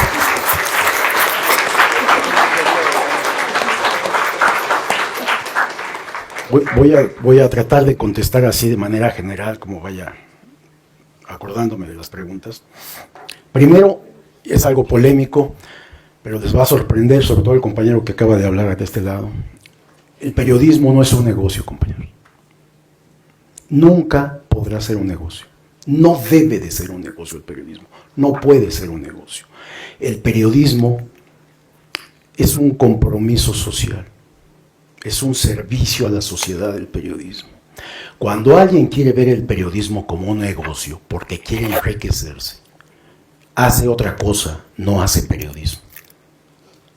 Por eso los dueños de los medios de comunicación, que no son periodistas y que dictan, ellos le llaman línea editorial, ya expliqué que eso no es línea editorial, eso es la sumisión de los trabajadores que tienen bajo contrato y que les pagan un salario para decir lo que yo quiero que digan. Eso no es periodismo. Y causa extrañeza porque eso es muy polémico, porque muchos periodistas inclusive pues tenemos que vivir de algo. Pues sí, vive de un salario. Cuando me contratan, yo he trabajado para muchos periódicos. Yo me contrataba en los periódicos por mi capacidad investigativa para informarle a la sociedad. Mi compromiso era con la sociedad, no con el dueño del medio de comunicación donde trabajaba. Yo no me ponía la camiseta del Universal, del Financiero, de Excelsior, etcétera, etcétera, de los medios que trabajé. Yo no me tengo que poner esas camisetas. Hay que ponerse la camiseta de la independencia, de la libertad, de la información. Mi compromiso es con la audiencia, con la población, y además hasta en la selección de los temas, ¿no? Jerarquizar los temas de mayor relevancia para informarle a la sociedad lo que la sociedad necesita saber. Los periodistas no decimos verdades, como dice el compañero. No nos equivoquemos. Los periodistas buscamos la verdad. Y para eso hay un trabajo metodológico. Si yo voy a la conferencia de Claudia Sheinbaum, que la que va siempre es Nancy, no yo, pero en esa conferencia de prensa y Claudia declara algo, yo puedo llegar a mi redacción y escribir: la presidenta de la República, Claudia Sheinbaum Pardo, declaró y dijo esto. Eso es un trabajo metodológico. Estoy informando lo que dice la presidenta de este país. Resulta que fue una mentira, pero estoy diciendo quién lo dijo. La sociedad al leer debe decir: esto es falso, esto es verdad. Le damos esa libertad a la sociedad para opinar, pero mi trabajo no fue negativo porque yo no mentí. Yo escribí lo que dijo. Es un trabajo que tiene orden, estructura periodística. Pero si pensar que mentir, si pensar que decir, difamar, estar al servicio de quien me pague y voy a decir lo que tú quieras y creo que hago periodismo, no, eso no es periodismo. Eso es convertirse en sicario del periodismo. Es muy grave, pues, y me preocupa lo que decía el compañero. Porque, o sea, se sale de todo el parámetro del periodismo. La ética sí existe, compañeros. Y la ética es clara. Y no estoy hablando de la ética de contralínea, estoy hablando de la ética mundial del periodismo, Eso está en los códigos de ética. Seguramente ustedes ya vieron algún código de ética. Yo les aconsejo, vean el Código de Ética del Periodismo de las Naciones Unidas, de la UNESCO. Tiene puntos muy claros y muy precisos. Y es un código universal, aceptado. Que no los cumplan los medios, eso es otra cosa. Que no los cumplan muchos periodistas, eso es otra cosa. Pero se necesita eso. Nosotros tenemos la obligación de buscar la verdad. Por eso hacemos periodismo. El que haga otra cosa, hace otra cosa, pero no hace periodismo, que es algo también distinto a la opinión. La sociedad tiene derecho a opinar lo que quiera, eso se llama libertad de opinión. Pero si tú eres periodista, tienes una obligación ética con tus lectores, con tus televidentes, con tus radioescuchas, ahora con tus internautas, como periodista, a decirle lo que descubriste, sin ningún otro interés, más que el social, con ética, con responsabilidad, con profesionalismo. Por eso están aquí en la escuela, en la universidad, para aprender estos valores. Porque de lo contrario, ¿qué hacen aquí? Váyanse a opinar a las redes sociales, pues eso es toda la libertad del mundo. Y digan lo que quieran, eso está bien. Pero si son periodistas, tienen que buscar la verdad y los temas que interesen a la sociedad. El periodismo de investigación es mucho más riguroso, aquello que nos enseñaron en aquella época de estudio, cuando yo era estudiante, de géneros nada más, géneros informativos, interpretativos y de opinión. El periodismo de investigación es la excelencia del periodismo. Y Nancy mencionaba los 3 puntos básicos que no fueron clasificados por Nancy. Teóricos del periodismo europeo establecieron esto y está en este documento de la UNESCO también. Periodismo de investigación. ¿Qué más? ¿Cómo se llama? Periodismo de investigación, bueno, tiene un título, ¿no? A partir de historias. Pero tiene muy claros los principios. Y eso los teóricos lo han definido para poder separar el periodismo tradicional en el que estábamos envueltos. Y no significa que el otro periodismo, el cotidiano, el del día, sea malo. Eso que yo les comentaba, cómo estaba viendo acostado en mi cama, cómo derrumbaban a las Torres Gemelas, y era una transmisión periodística la que me lo estaba dando, está perfecto. Qué maravilla de la tecnología, cuando sucedió, hace muchísimos años. Pero después llega el periodismo de investigación y descubre lo que realmente pasó. Así de relevante es el periodismo. Y así de relevante es el compromiso que tenemos los periodistas con la sociedad. Por eso, sí existe la ética periodística, pero además la ética periodística es, cada profesión tiene su ética, la ética de los doctores, la ética de los abogados. Digo, cada uno tiene su ética, sus principios, sus valores con los cuales se compromete, ¿no? En el periodismo son muy claros, no hay vuelta de hoja. Buscar la verdad, independencia editorial, honestidad, profesionalismo, veracidad. Decía yo, los periodistas no decimos verdades, escribimos con veracidad, que son 2 cosas distintas. Verdad y veracidad son cosas distintas. Como decía el compañero, ¿cómo decir la verdad? Pues usted haga su trabajo con veracidad, basta. No se preocupe, porque sí, pues alguien puede tener una opinión distinta, está bien. Además tenemos que respetar que la gente tenga la libertad de opinar, pero no significa que porque anden en las redes sociales son periodistas. Es una equivocación tremenda. O el famoso periodista ciudadano que alguien inventó por ahí y ahora en todas las universidades lo andan replicando. No, esos son ciudadanos metidos en estas nuevas tecnologías para andar difundiendo la información. Y paso rápidamente a los otros temas, ya te dejo, Nancy. Los medios visuales. Una cosa es la investigación periodística, que esa no cambia, compañeros. La investigación, la metodología de trabajo, la investigación del periodista, ese es siempre.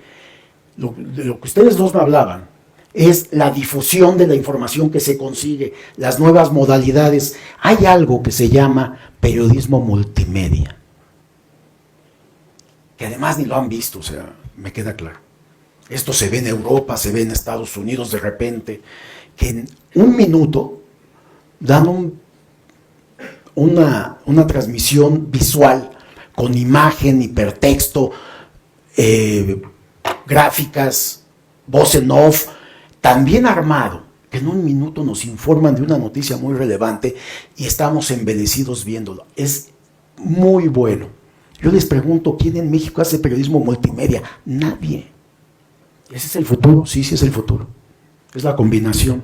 Pero eso es cómo difundimos la información. Son las nuevas tecnologías, no la esencia de la investigación periodística, porque esa, escribiendo en cuartillas, y así saque un folleto de una investigación por escrito, eso también es investigación, pero hoy en día para ustedes es muy aburrido estar leyendo 10 cuartillas en una parte, en un reportaje, en una investigación que son de 10 partes, 10 cuartillas por parte serían 100 cuartillas, que es un libro, ¿no? Entonces les cuesta mucho trabajo porque están acostumbrados a leer en Twitter 2 líneas, ¿no? Y con eso quieren enterarse, pues no se están enterando de nada. Además del cúmulo de cosas que se escriben, no se está informando, están en el chisme. Pero además, como periodistas, déjenme decirles, los que somos verdaderos periodistas, no andamos poniendo dónde desayunamos, qué estoy desayunando, a dónde me voy de vacaciones, las fotos de mis hijos. Pues no, porque como decía el compañero, sí hay un riesgo en este momento, pero fíjese, compañero, que no es mayor al de antes. Ya sé que los medios dicen que es la peor violencia que ha existido y que los periodistas estamos en riesgo. No. Pero también dicen que es dictadura. Y que es una dictadura, sí. No. La violencia contra periodistas siempre ha existido porque cuando uno afecta a grupos de poder, tanto institucionales como fácticos, pues ellos se enojan y a veces quieren hacernos daño. Contralínea ha enfrentado 20 demandas. 21 porque en este sexenio pasado nos llegó una del PAN. Pero en todo el sexenio una. Pero fíjese, Contralínea tiene 22 años, tenemos 20 demandas, casi demanda por año, caray. Y aquí estamos. Aquí estamos. Hemos recibido amenazas de muerte, sí. Mataron a 2 compañeras, balearon a otros 2 compañeros en una caravana en Oaxaca. Estaban haciendo cobertura informativa. Al fotógrafo le metieron 3 balazos. Sí, hemos vivido violencia. La diferencia de hoy, desde el gobierno de López Obrador, es que se empezaron a investigar los homicidios y las agresiones a periodistas. Tal vez no es suficiente. Yo también critico a Gobernación con el mecanismo de protección a periodistas. Y nosotros estamos en el mecanismo de protección, no porque quisiera el gobierno de Calderón otorgarlo, porque fueron las Naciones Unidas las que nos otorgaron, y actualmente tenemos una demanda que lleva 12 años, 12 o 13 años, en la Comisión Interamericana de Derechos Humanos, y va a pasar ya, porque ya estamos en ese proceso, a la Corte Interamericana. Y es donde se va a juzgar al Estado mexicano por las agresiones que sufrimos. Y ya entiendo, es otro gobierno, pero no queremos dejar pasar algo que sí sucedió y señalar, cuando me toque declarar en el tribunal, en la Corte, señalar a los culpables, y fue Calderón. Van a juzgar al Estado actual, al Estado mexicano, y van a tener que indemnizarnos. Bueno, eso no lo sé. Y no lo hacemos por eso, pero que quede un precedente. Pocas veces la prensa mexicana ha logrado esos accesos. Ellos nos dieron las medidas cautelares. Tenemos cámaras, tenemos de vigilancia, no traemos guaruras. Yo me he opuesto rotundamente. Un periodista no puede hacer periodismo con un policía atrás, un soldado o uno de la Guardia Nacional. Como Ciro lo trae o como lo traen varios periodistas que son los que andan, ellos traen guaruras oficiales, ¿no? Yo no estoy en contra de eso porque me los han ofrecido muchas veces y me he negado sistemáticamente. Y aquí estoy. Sí hay riesgo cuando el periodismo de investigación es el de mayor riesgo. Bueno, aparte de la cobertura de corresponsales de guerra, ¿no? Que esa, desde luego, es el mayor riesgo. Lo otro es el periodismo de investigación, porque el periodismo de investigación, como uno de sus 3 principios básicos, descubre lo que está oculto. Y cuando descubrimos lo que está oculto, afectamos muchos intereses. Pero por primera vez se está investigando. En el caso de Ciro Gómez Leiva, el atentado que hubo, sí saben de eso, ¿verdad? En el atentado que tuvo, hay 19 detenidos. Ya extraditaron al que supuestamente ordenó el asesinato de Gómez Leiva, que afortunadamente no pasó, porque tenía camioneta blindada. Pero hay 19 detenidos, o sea, toda la banda. No se sabe todavía quién pagó quién ordenó y por qué, no se sabe. Pero ya hay investigación, ya no es tan fácil. ¿Sigue habiendo violencia? Pues sí, como la violencia que hay en todo el país desde que Calderón desató esta guerra contra el narcotráfico. Y que entonces pactaron, como lo explicó Nancy, aquel acuerdo donde intervinieron más de 500 medios de comunicación y fueron doblegados para no publicar, no informar la violencia que había en el país. Hoy en día vemos un accidente donde hay víctimas y todo el día nos lo están pasando en los medios de comunicación, que ya es verdaderamente. Y en aquel momento decían, es que no hay que hacer apología a la violencia, ese era el argumento. Y hoy, ¿qué hacen? Hoy todas las transmisiones de los noticiarios es nota roja. Y la misma información, una y otra vez todo el día, ¿no?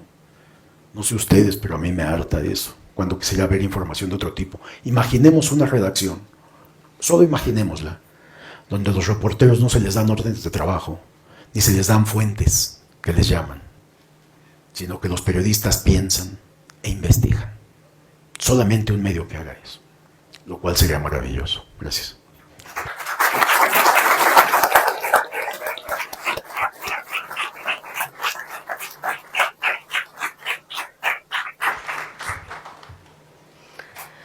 Gracias por sus preguntas. Primero me referiré a esto de la crisis de la prensa y si acaso se pudiera revertir la misma, teniendo en cuenta estas tendencias de las nuevas tecnologías y sobre todo una tendencia de lo visual.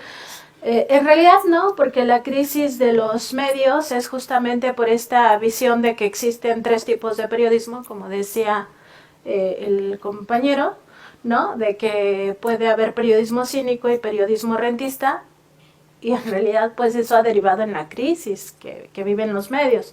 No solo es porque las nuevas tecnologías pues ya estén cambiando los formatos, el formato impreso pues evidentemente ya está en decadencia, pero eso no determina la crisis de los medios, porque hay crisis en medios que nacieron electrónicos, porque ya empezaron a mentirle a los pueblos, y entonces caen en crisis, ¿no?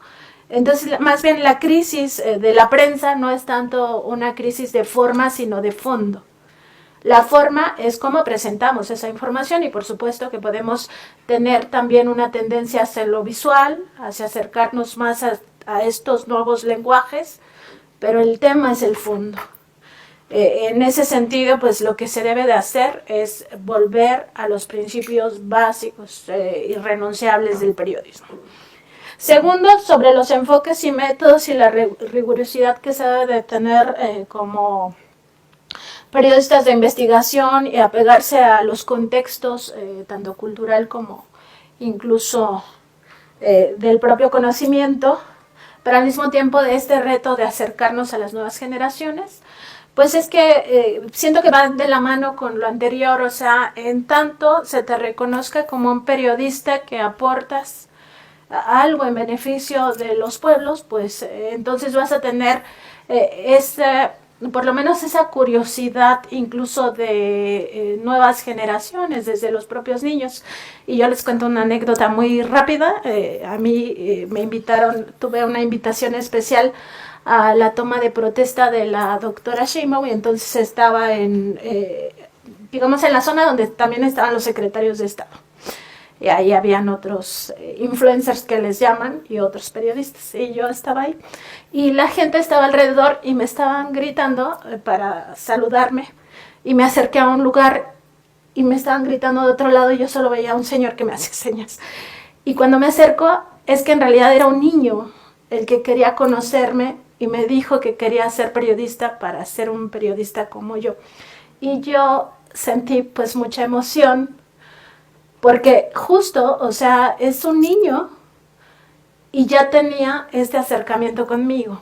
Entonces, creo que más bien depende de la honestidad con la que te conduzcas, cómo puedes irte acercando a los jóvenes con independencia de la forma, pero por supuesto que tenemos que acercarnos también a estos nuevos lenguajes. Sin embargo, esto no condiciona ni limita que nosotros tenemos que seguir con la misma rigurosidad, con las mismas metodologías, que ya les decía, no solo tenemos la herramienta del acceso a la información, sino tenemos muchas otras, empezando con ir al lugar de los hechos.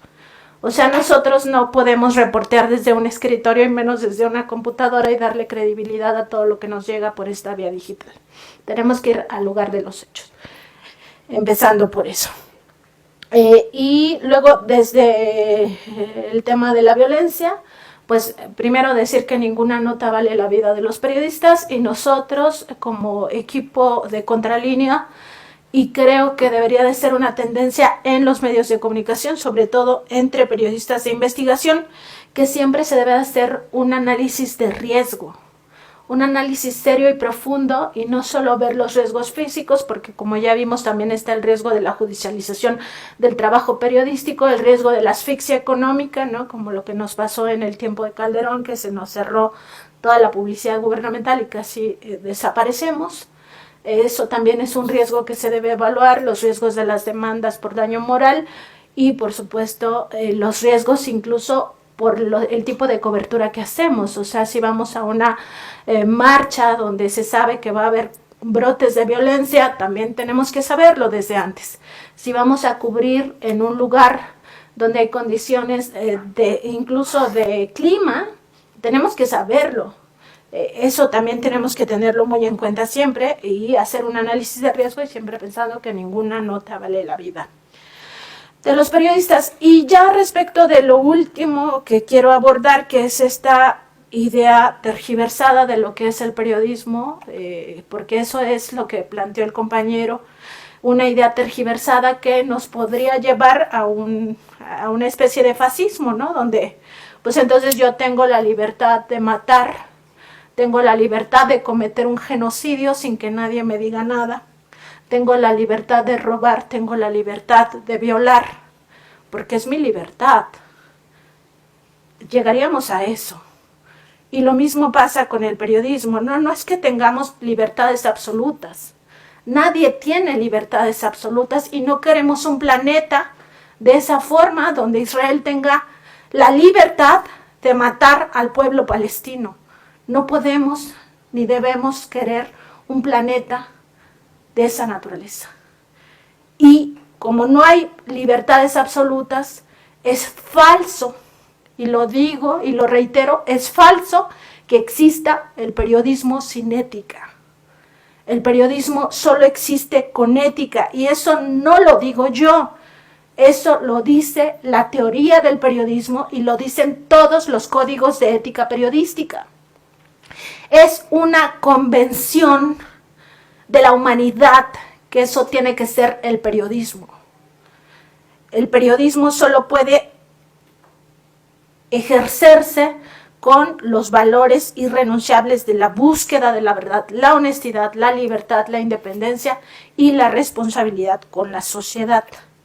Porque todo lo demás es otra cosa. No estamos negando que lo demás no exista. ¿Qué pasa en realidad con esta crisis que viven los medios?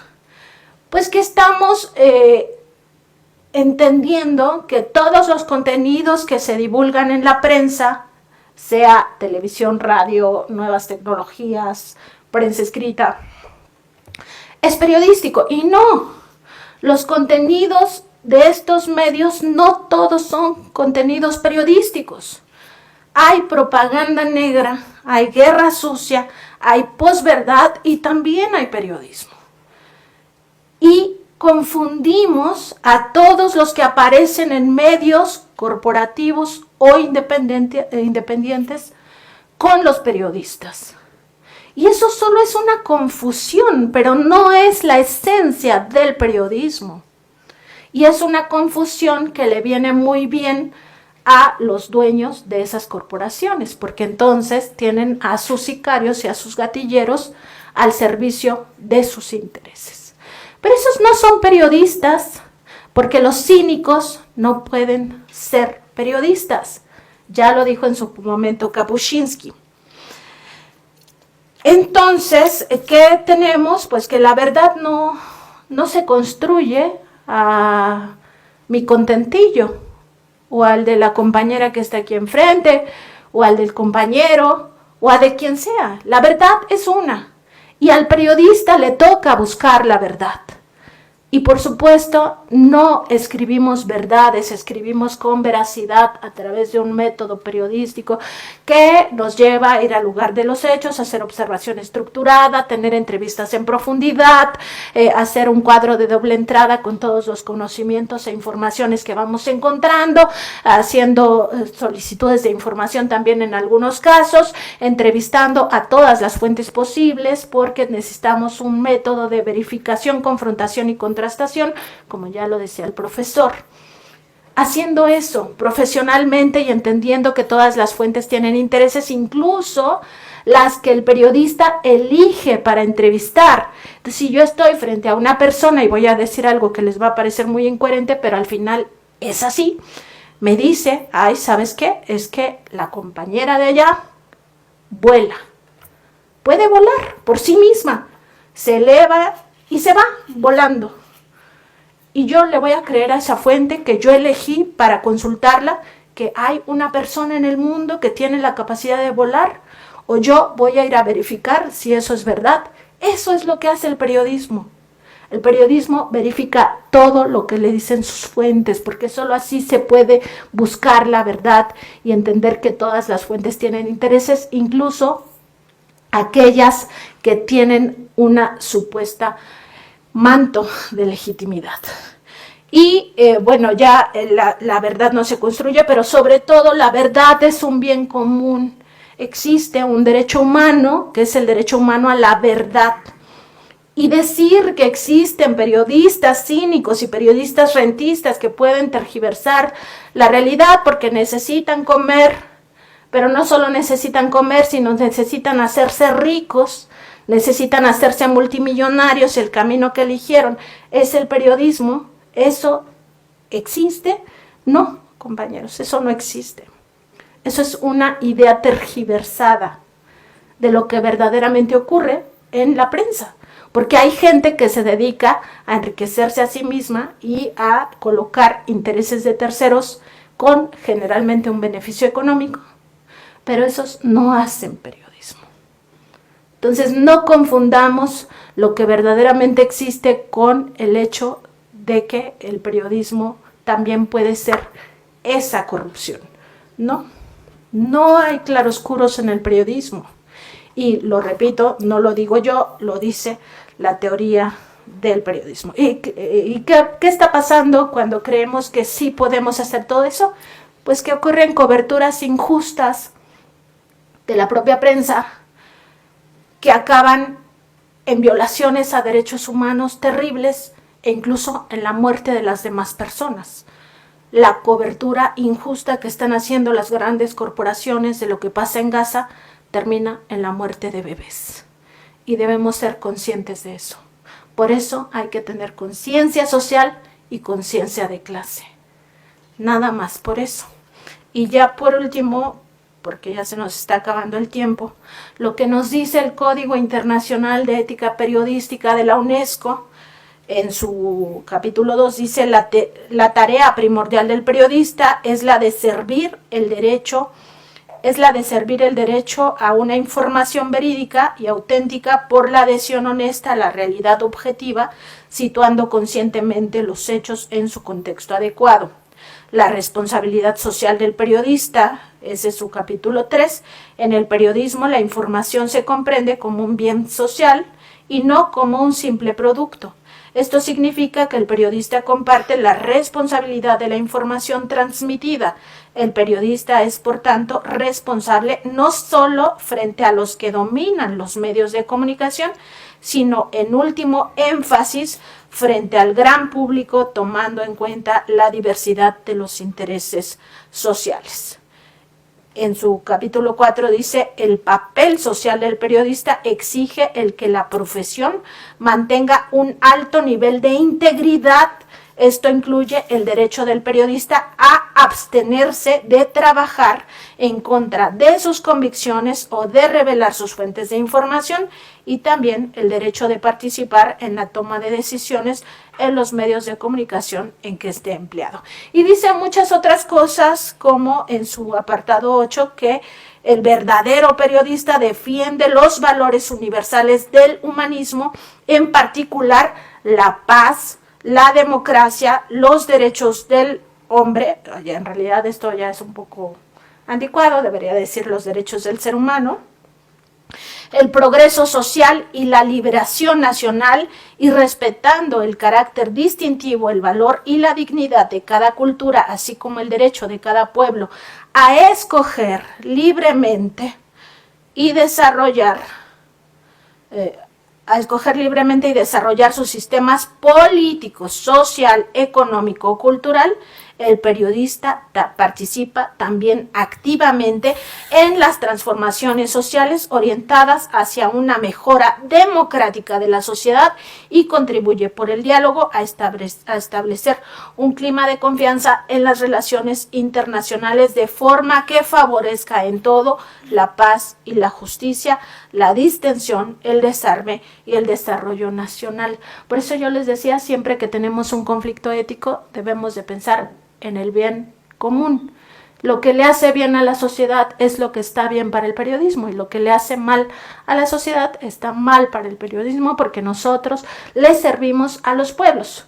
Lo otro, lo de los periodistas cínicos y periodistas rentistas, en realidad no son periodistas, son sicarios de la prensa, y esos no sirven a la sociedad, al contrario, contribuyen a sus grandes males. Entre ellos, como ya lo dije, la sistemática violación al derecho humano a la información, que acaba siendo una violación de los otros derechos humanos, que lleva incluso a la muerte. Y el ejemplo está en Gaza muy claramente, y en el caso mexicano, el ejemplo de toda la guerra sucia y propaganda negra que hicieron es tratar de limitar al pueblo su derecho a la democracia. Y eso va en contra de la ética periodística también. Entonces, desde el punto de vista ético, el periodista tiene un papel activo en la transformación de los pueblos para el bienestar de los pueblos, para el bienestar de las mayorías. Muchas gracias.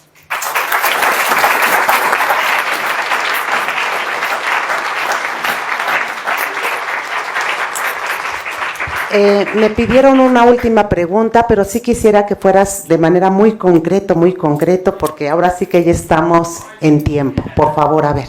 Sí. Ok, sí, trataremos de hacerlo lo más concreto, y de hecho quisiera preguntarles más como docentes en este aspecto.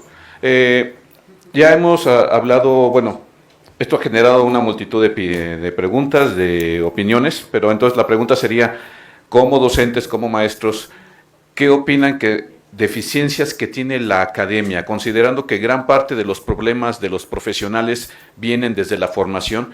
¿Qué problemas puede tener la academia de enseñanza del periodismo actualmente que pueda generar estos problemas como periodismo mediocre, periodismo sicario, o opiniones tergiversadas como la que escuchamos hace un rato? Y bueno, en sí, esta es la pregunta. ¿Qué opinan, cuáles serían las principales deficiencias en la academia de la enseñanza del periodismo? Lo que yo he visto particularmente en el caso de la Facultad de Ciencias Políticas, donde somos académicos, es que se hizo una separación entre la ética y el periodismo. O sea, no se enseña a la par y solo hay una materia de ética, y eso complica mucho la enseñanza del periodismo, porque el periodismo debería de enseñarse desde un principio como algo intrínseco a la ética.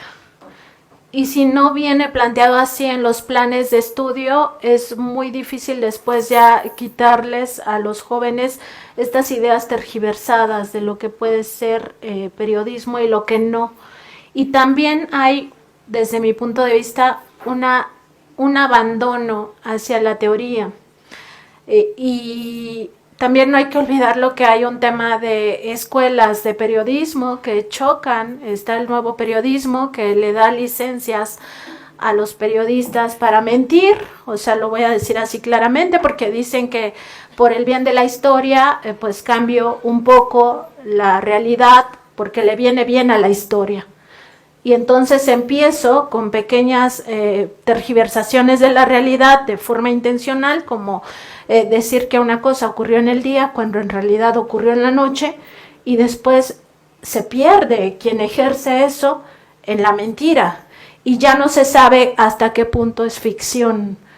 Y eso, de acuerdo con la Escuela del Periodismo de Investigación a la que nosotros pertenecemos, no se puede. O sea, el periodista nunca se debe de dar licencias para mentirle a la gente, ni siquiera porque le venga bien a la historia.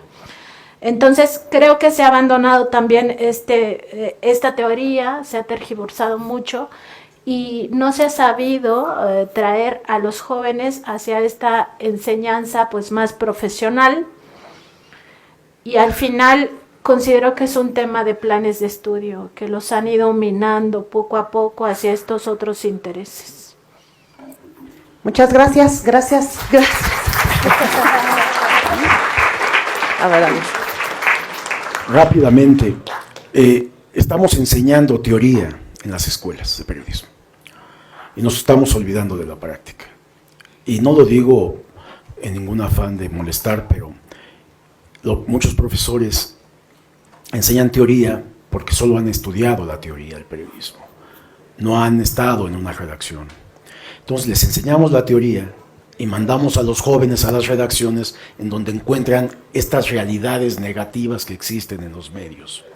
Hablamos hoy de teoría, pero también hablamos de la práctica y criticamos duramente la práctica. Entonces hay una descontextualización de la teoría con la práctica, y si no solamente estamos dándoles la teoría, estamos hablándoles de la ética, de los principios, de los valores del periodismo. Pero no los ponemos ni siquiera a practicar, no los ponemos ni a escribir. Yo hablaba de que la desaparición de la prensa impresa es terrible porque ya no están leyendo las informaciones, no están viendo cómo se estructura la nota, el reportaje, la entrevista, no están leyendo cómo se redacta. Entonces salen todavía hoy en día menos preparados.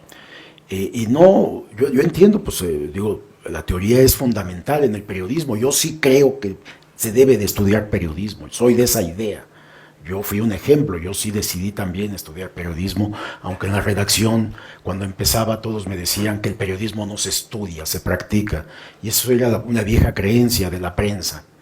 Yo decidí y terminé sociología primero en la Universidad Nacional y después hice periodismo, pero yo sí creo que se debe de estudiar, después hice maestrías, pero tenemos que lograr, los profesores en las aulas, darles teoría y mandarlos a practicar.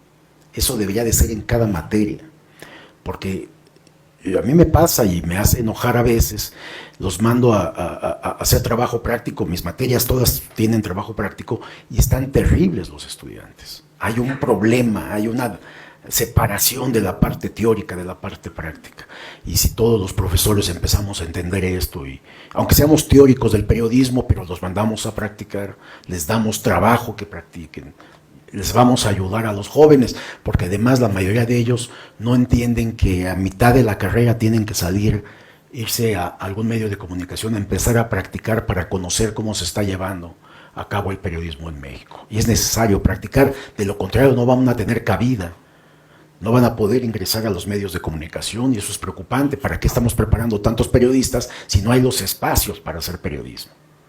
Y hablamos de las nuevas plataformas. Claro, se puede hacer esto y hay que intentarlo. Nosotros somos un ejemplo de esto.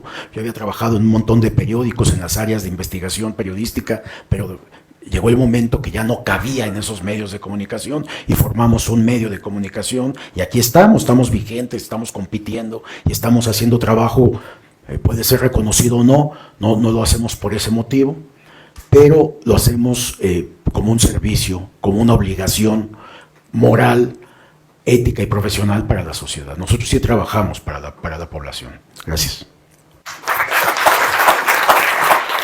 Muchas gracias.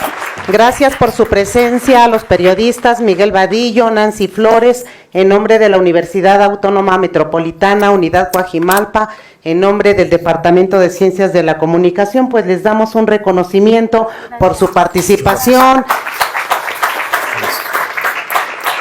Y muchísimas gracias por haber venido hasta esta parte de la ciudad. Gracias. Gracias a todos.